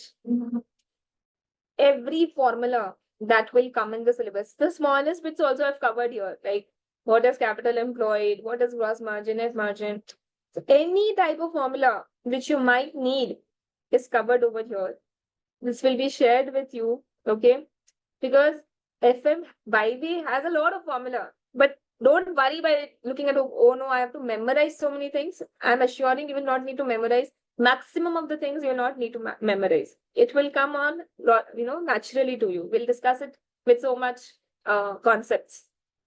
So, but just to tell you that yes, there are a lot of things which, you'll want to see at a summarized view before the exam. This is what will help you. Okay, so just to show you the complete list, it has got about 75 line items. All of which, some time back I was just mentioning, you'll be learning about interest rate risk management. This is one of the things you can see over here also. Right? So this will come in handy to you. And one of the formula which we were discussing right now, we also saw EPS, right? See, EPS formula also you will see over here. What is EPS? So it is PAT, that is profits which are attributable to equity shareholders divided by the number of shares, right? So we learned this. Every formula which you will see in the slides, anywhere, you will find it in the formula sheet, okay? Similarly, we are going to learn about total shareholder return. This also gets captured. We'll be discussing it, but just to tell you, all the formula will be here. We'll keep coming back to it. We'll keep marking which all formula we have covered in the class. By the time the class discussion is done, so like this is done, right? So I've marked it green. So by the time classes are over, all of the sheets, all of the cells will get marked green. Okay. So coming back, we were talking about the total shareholder return, and we said that total shareholder return comprises of the dividends received and the market value of the shares. And how do we calculate total shareholder return out of it? That is a formula we will have to understand, right? Now, let me show you something before we move to this part. First, we covered the types of decision. Now, the next concept which you should know is profit statement.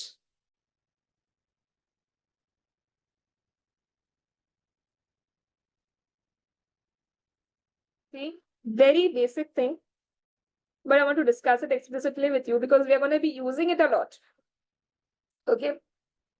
So there are two ways in which you can prepare your profit statement. The first one over here is sales. Okay. Then out of it, you reduce all the operating expenses. And whenever the term operating expenses is used now, it tends to include depreciation. So less operating expenses, including depreciation. So let us say that is 60. Okay. So what you will be left with is operating profit, or what you can call it as PBIT, which is profit before interest and tax.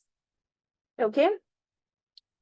And that is 40. 100 minus 60, 40. Then we have interest. So interest is, let us say, 10 rupees. Now, what would be the PBT?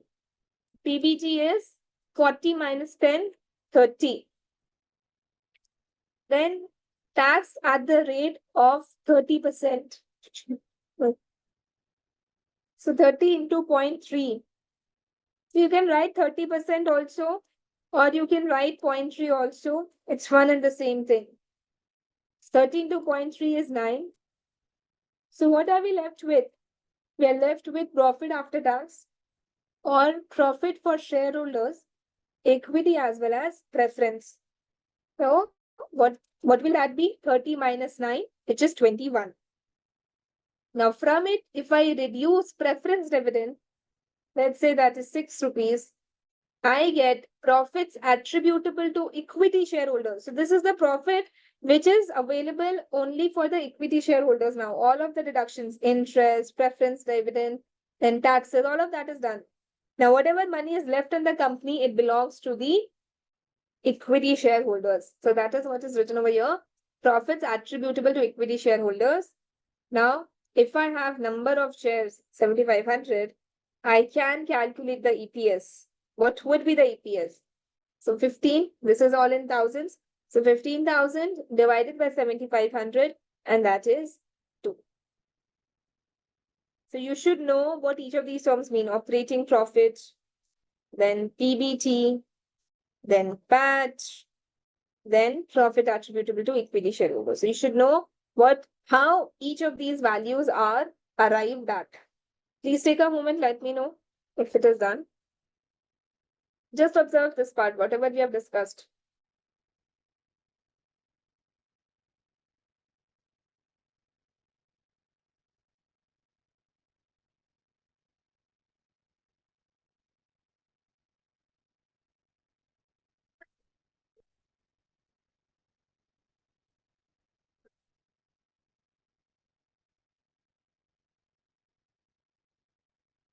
EPS?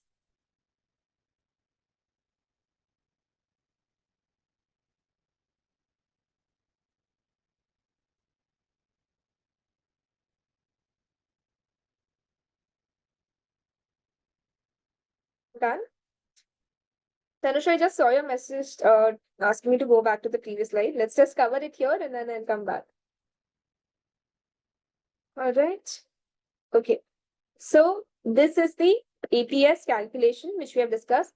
Now, another way in which the P&L statement is made is this, that you take the sales, you take the variable costs, contribution is 40, from it you reduce the fixed costs, okay? And let's say you're left with a profit of 15. So always remember these terms also. Contribution is equals to what? Sales minus variable cost. And profit, if I have to calculate from contribution, how do I do that? Contribution minus fixed cost gives me profit. Okay, so always remember the meaning of these highlighted terms: operating profit, PBT, PAT, profits attributable to equity shareholders, contribution. So you should be knowing all of this. Okay, all right. Now let's understand the concept of wealth of shareholders. So I told you now that we'll discuss it using, we'll understand the formula using a concept. So let's do that.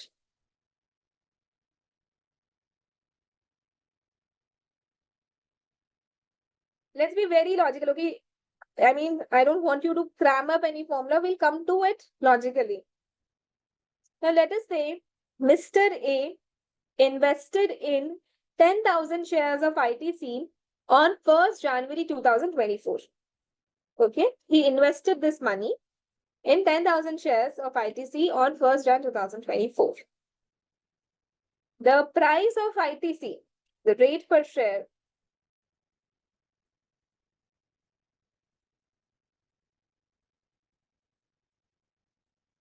we call it NPS, on 1st of January, when he made the investment, is 400. Okay.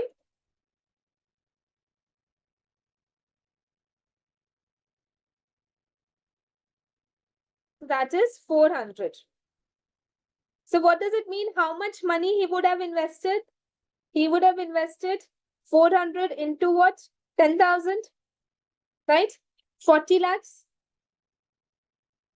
On 31st December 2024, let us say the price becomes 456. So what is the value of his investment now? 456 multiplied with 10,000, right? So that is the appreciation in the portfolio value of the shareholders. Now, dividend paid during the year 2024 is 24 rupees. Okay, 24 rupees has been paid per share. So dividend per share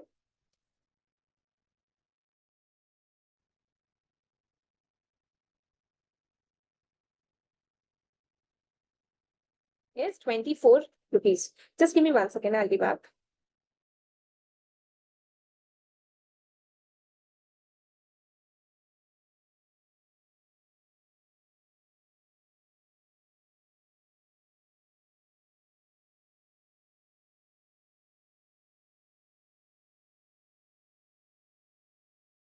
Yeah. So that is BPS, which is 24 rupees. Now, solution would be, how do we find out what is the total shareholder return? So increase in the share price would be what? 456 minus 400, which is 56 rupees. Then what is the dividend which has been paid? That is 24, right? So what is the total wealth which the shareholders have got? So how do we find it out in percentage terms? 56. What was my original investment value? If I have to see the annual return, I have to see it on the price on which I invested it. So 56 divided by 400. This is the capital gain yield. 56 by 400. This is the capital gains yield, which is 14%. And 24. So that is 24. Again, I'll do it on the opening price only by 400. This is the dividend yield. Remember these terms, huh? Capital gain yield and dividend yield. What is capital gain yield? The increase in the price per share from 400 to 456, 56 rupees. And percentage terms, 56 by 400. Similarly, dividend is 24. 24 by 400. That is my dividend yield. So the total return which I'm getting is 14 plus 6, 20%. 20%. That is the formula of your total shareholder return. Nothing to memorize. You only give me the number. Right? So the total increase which has come in the wealth is 20%. So basically, 400 became 456. Yes. So that was a 14% increase. But then 6% gain, this investor got using dividends also. So that makes it 20%. Please take a moment. Let me know if you have understood it.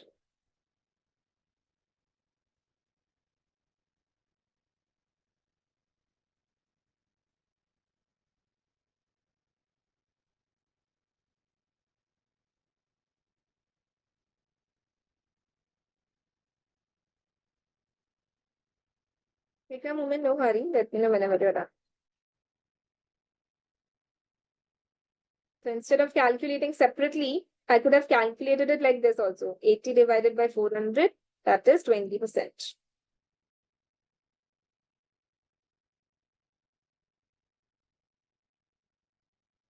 Take a moment, go through it, go through the entire example.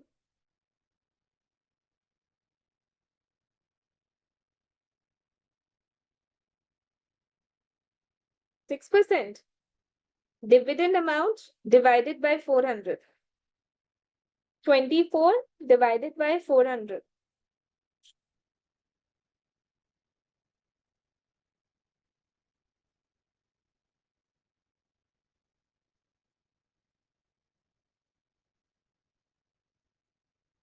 Okay.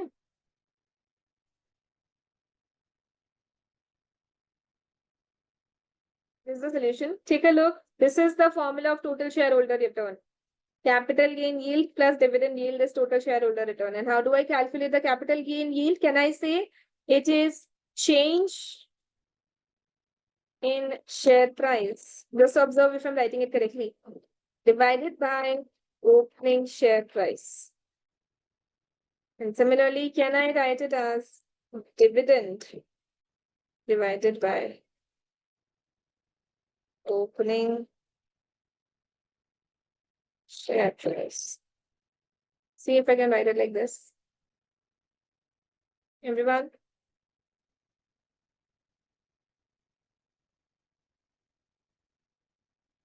Therefore, can I write it? Total shareholder return is nothing but change in share price plus dividend,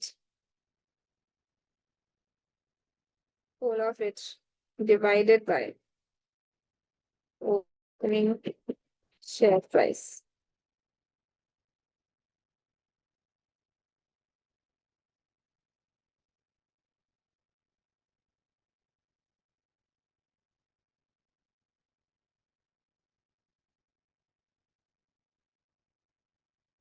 Take your time. Let me know if you're able to logically arrive at the formula. Nothing to learn. We logically arrived at this formula that this is what it should be. This is the increase in the wealth of the shareholders. 20%. Change in share price plus dividend by opening share price.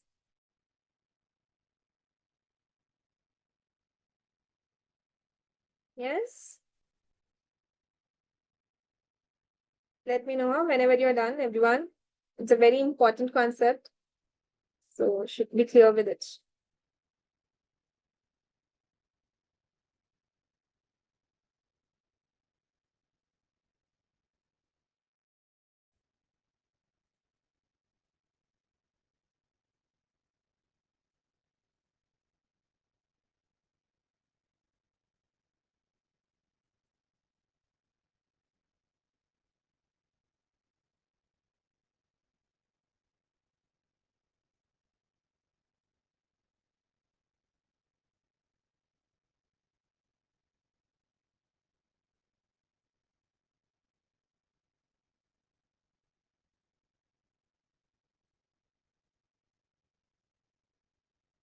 Done, everyone?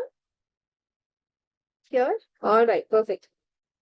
So then let's come back to the formula sheet and capture the formula over here. That's what we have covered. Take a look now.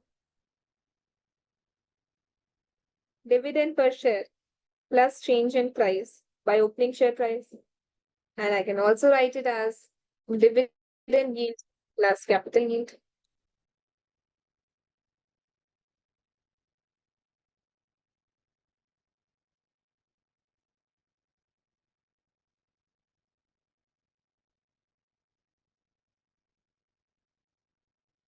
So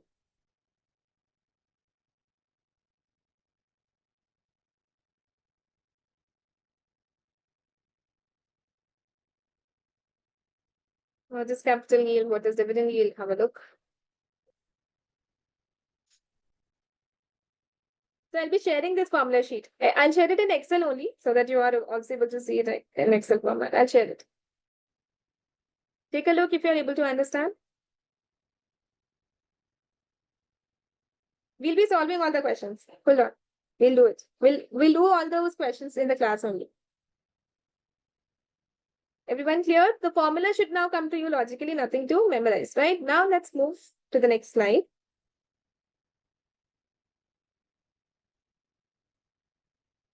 So let's take a look at this question. You try it on your own. A shareholder purchased 1,000 shares in SGG company on 1st January at a market price of $2.5 per share. On 31st December, the shares at a market value of $2.82 per share. The dividend paid during the year was $0.28 per share. Calculate the total shareholder return. Take 2-3 minutes, solve it, and let me know when you are done.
So a lot of you have answered it.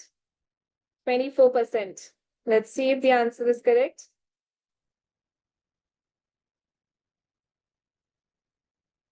Illustration 1.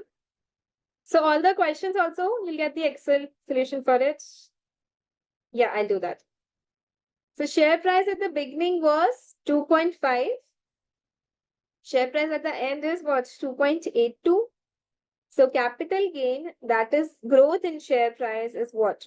2.82 minus 2.5. Dividend is what? 0.28. My total shareholder return is what? Change in price plus dividend, that is 0.6. So the total shareholder return will be 0.6 by 2.5, which is 24%. All of you got it right.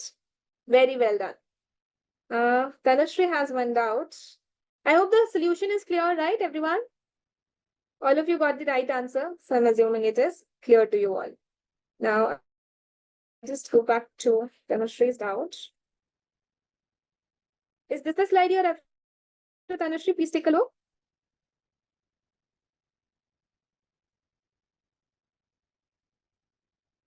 Yes, TSR is always given in percentage terms. How much return the shareholders have made, that is given in percentage terms.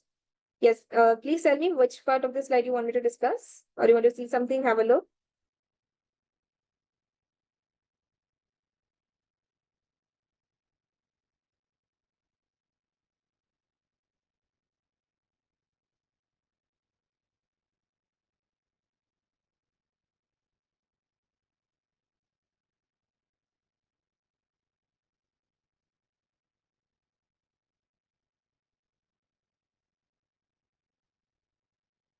And ma'am, just missed the last two lines. Okay. So what it says is that profit is an important measure, but then wealth, that is the return which the shareholders are making, that is what is the most important measure. Okay. So wealth maximization. So I hope you understand, because ultimately, see, think from the invest. Why is a company run? I'm talking about a profit-making company, for a for-profit company. Why does it run? It takes money from the shareholders. What would be the objective? To give the shareholders the best returns now. That is why the key financial objective is shareholder wealth maximization. Always remember this. Okay? And how can we capture, or how can we calculate the wealth? We can calculate the wealth using the TSR formula, total shareholder return. Let's do one more question. B company has just released its financial results for the year, and its profits before tax increased by 38% over the previous year. This was due largely to doubling of sales in Southeast Asia. However, the share price fell by almost 20% immediately after the profit announcement. And this actually happens in a lot of real life cases also. Although the company declares growth in profits, still the share prices can fall. Now you have to tell which of the following is the least likely, be careful, which of the following is the least likely explanation for the fall in share price. Take 2-3 minutes, explore all the options and tell me what is the right answer with justification also. Okay, give it a try.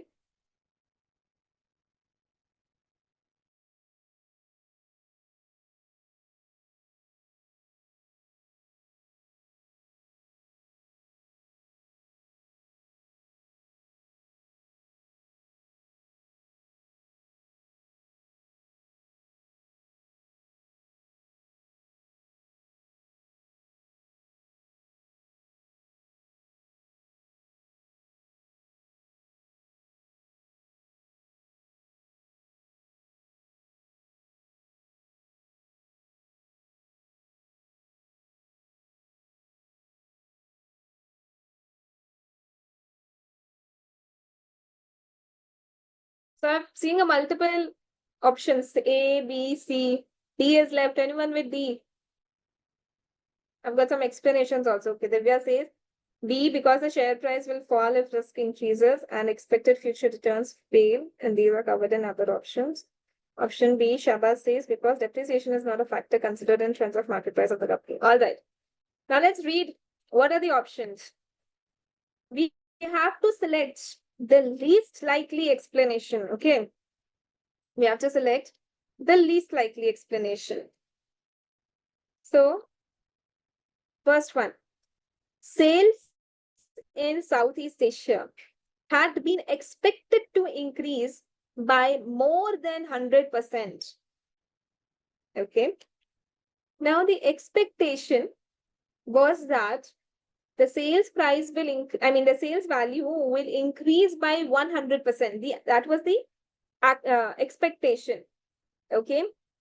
But the actual, let us say, it turned out as something like 40%. So don't you think, since the share price or the company is not delivering as per the shareholders' expectation, please listen to me carefully. Shareholders had a certain expectation that the sales will increase by more than 100%. Let us say it was expected to increase by 160%. Actual increase turned out to be 100%. Do you think the share price will fall? Shareholders were carrying certain expectation. The company did not meet their expectations. Yes, the their share price will fall. So is that the reason for the fall in share price? Yes, that could be. So then it is not the answer. Okay. Second one, the depreciation charge was higher due to a change in accounting policy. Do you think the policy with respect to depreciation which a company is following, will that impact the future potential of the company? That, the share price will fall. Just Because understand, depreciation is nothing but the allocation of cost of the asset over multiple years. By changing the accounting policy, the timing of the depreciation can be changed. Nothing else changes. So yes, this cannot be a reason for the fall in share price. Seems like that's over. Let's evaluate the other options. Then third option is the level of B company's business risk has increased over the year. Now think about it. The company's risk profile will increase. Risk, when it increases, what will happen? The value of the company will fall. This is something which you will realize very naturally when we understand a few chapters in the future. So whenever the risk of a company increases, it reflects in a higher discounting factor. I just told you now that the value of the share of a company is nothing but the present value of its future cash flows. And those future cash flows have to be discounted using a certain rate. If the risk of a company increases, that rate increases, and therefore the value, the present value will come down. Then, therefore, this could be a reason for the fall in the share price. So this is a likely reason, a likely explanation. Then, last point, delays in the launch of the new products are expected in the coming year. See, you as shareholders were expecting that certain good projects will come up in this year. But now the company has come out with its profit statement and told that, these key projects will be delayed. Do you think the share price will fall? Yes. You're not meeting the shareholders' expectation. Share price will fall. So out of the 4 options, which one is correct now? You tell me.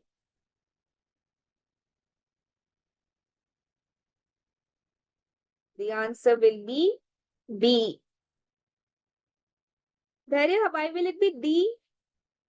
B will not be right now, because if you're delaying the projects, you are delaying the wealth creation of the shareholders. New projects will generate value. But if you're delaying those projects, then the wealth generation for the shareholders also get delayed. So they will not like this. The share price will fall because of that. Please see the requirement carefully. What is the requirement? Which of the following is the least likely explanation? Okay, least likely. That it is not the reason. Depreciation will not be the reason. Okay, so let's take a look at the answer. I've given some explanations here. So the correct answer is the depreciation charge was higher due to a change in accounting policy. The share price will fall if expected returns falls and if the risk rises. So this is what was the case with the other options which were given. Okay. So just for your understanding, what I was, telling out in words, I've written it down over here. So your sales in the previous year was 200. Sales in the current year turns out to be 400. So there is an increase in sales price, which is 100%. But the shareholders were expecting that the sales would increase by 160% and become 520. Since the growth in sales is less than the expectation, so that basically you are not meeting the expected return of the shareholders, this would negatively impact the shareholders' perspective towards the company. Hence, the share price could fall due to this reason. Okay. Second was what? The depreciation policy. Let us understand how depreciation policy will not impact my share price. Please remember, depreciation is a systematic allocation of the cost of the asset, okay, over its useful life. Depreciation is a systematic allocation of the cost of an asset over its useful life. Let us say earlier you were following, WDV method, okay, and the useful life is 5 years. So what will the depreciation look like? Okay, every year you will charge depreciation.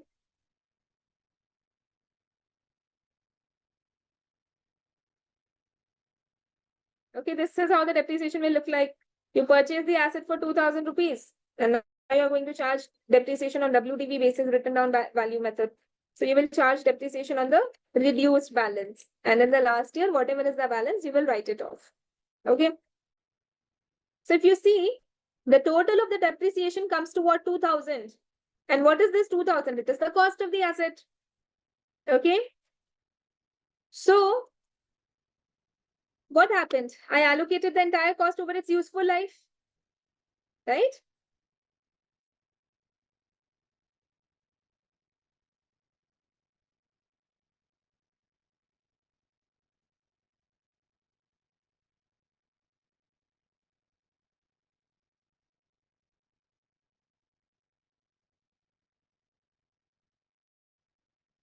So I allocated the cost on the basis of WTV method like this. Then let's say I change the method. Okay. I change the method. What will be my depreciation looking like now? If I just change the method, does anything change? My allocation will be same, 2000 only, which I was allocating earlier also, 2000. So total of depreciation being same as the cost of the machine shows that depreciation is merely an allocation of the cost of the asset. Okay. So by changing the method of depreciation, only year of allocation of the cost of the machine, which was purchased in year one, is changing. There is no impact on the cash flows. No impact. Profits will get impacted, but the objective of financial management is not profit maximization, rather it is wealth maximization. Okay? Rather, it is wealth maximization. Hence, shareholders will not be affected by the change in the method of charging depreciation because my total allocation remains the same, which is the cost of the asset. Okay? So, this is what you need to understand logically. This is how it works. Please tell me, is the question clear? Why depreciation is the right answer?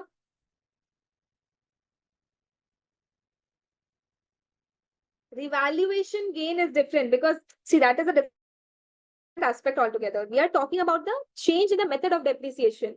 If there is a revaluation gain, then it will be represented in the P&L statement as other comprehensive income in the OCI statement, right? And then all of that scenarios will be different.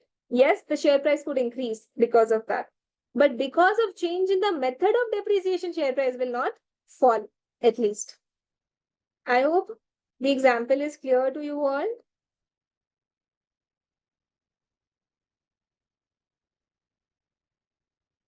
Yes, total depreciation will be the same only. Because depreciation, you follow SLM method, you follow straight line method. It is just an allocation of the cost of the asset. And that allocation of cost remaining the same, nothing will change. It's just movement. So here, 400 to 320, 256 was getting charged. Here 400 is getting charged. So total is same now, 2000. So therefore, it doesn't impact my share price. Depreciation method does not impact my share price. That is the conclusion out of it. Yes. So books for FM now, I'll not be sharing that.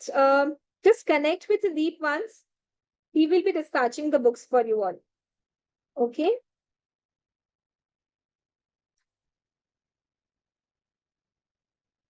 All right. So on that note, we'll pause our class here for the day. Okay. And we'll continue our discussion tomorrow. Shareholders also see profit, but please understand, will the share price fall? Are the shareholders so silly that they will think that depreciation method has changed? Now the profit has fallen. We don't like this company anymore. Why does the share of a company fall? When the shareholders don't appreciate that company, right? So will the shareholders believe about the company change because it has changed its depreciation policy? It won't. The question is not asking whether the shareholders will look at the profit or not. The question is asking you, what is not a reason for a share price fall? And the answer is depreciation. I hope it is clear. Divya, did you understand? The share price will not fall because of change in method of depreciation. Okay. You will be getting the books, Panu. Just reach out to Sandeep. He will help you with the books. Okay. Uh, ebook version also, it comes along with the book. How can we read the subject chapter wise or anything else? We will be going chapter wise only. We'll be going chapter wise. Tanushri, just message me your concern once on my personal chat. I will forward your concern to him. He'll look into it. Just reach out to me or just give me a message on WhatsApp. I'll connect with him. Okay. All right, then. Thank you so much for joining in. We'll see you tomorrow. Bye bye. And please take care. Thank you.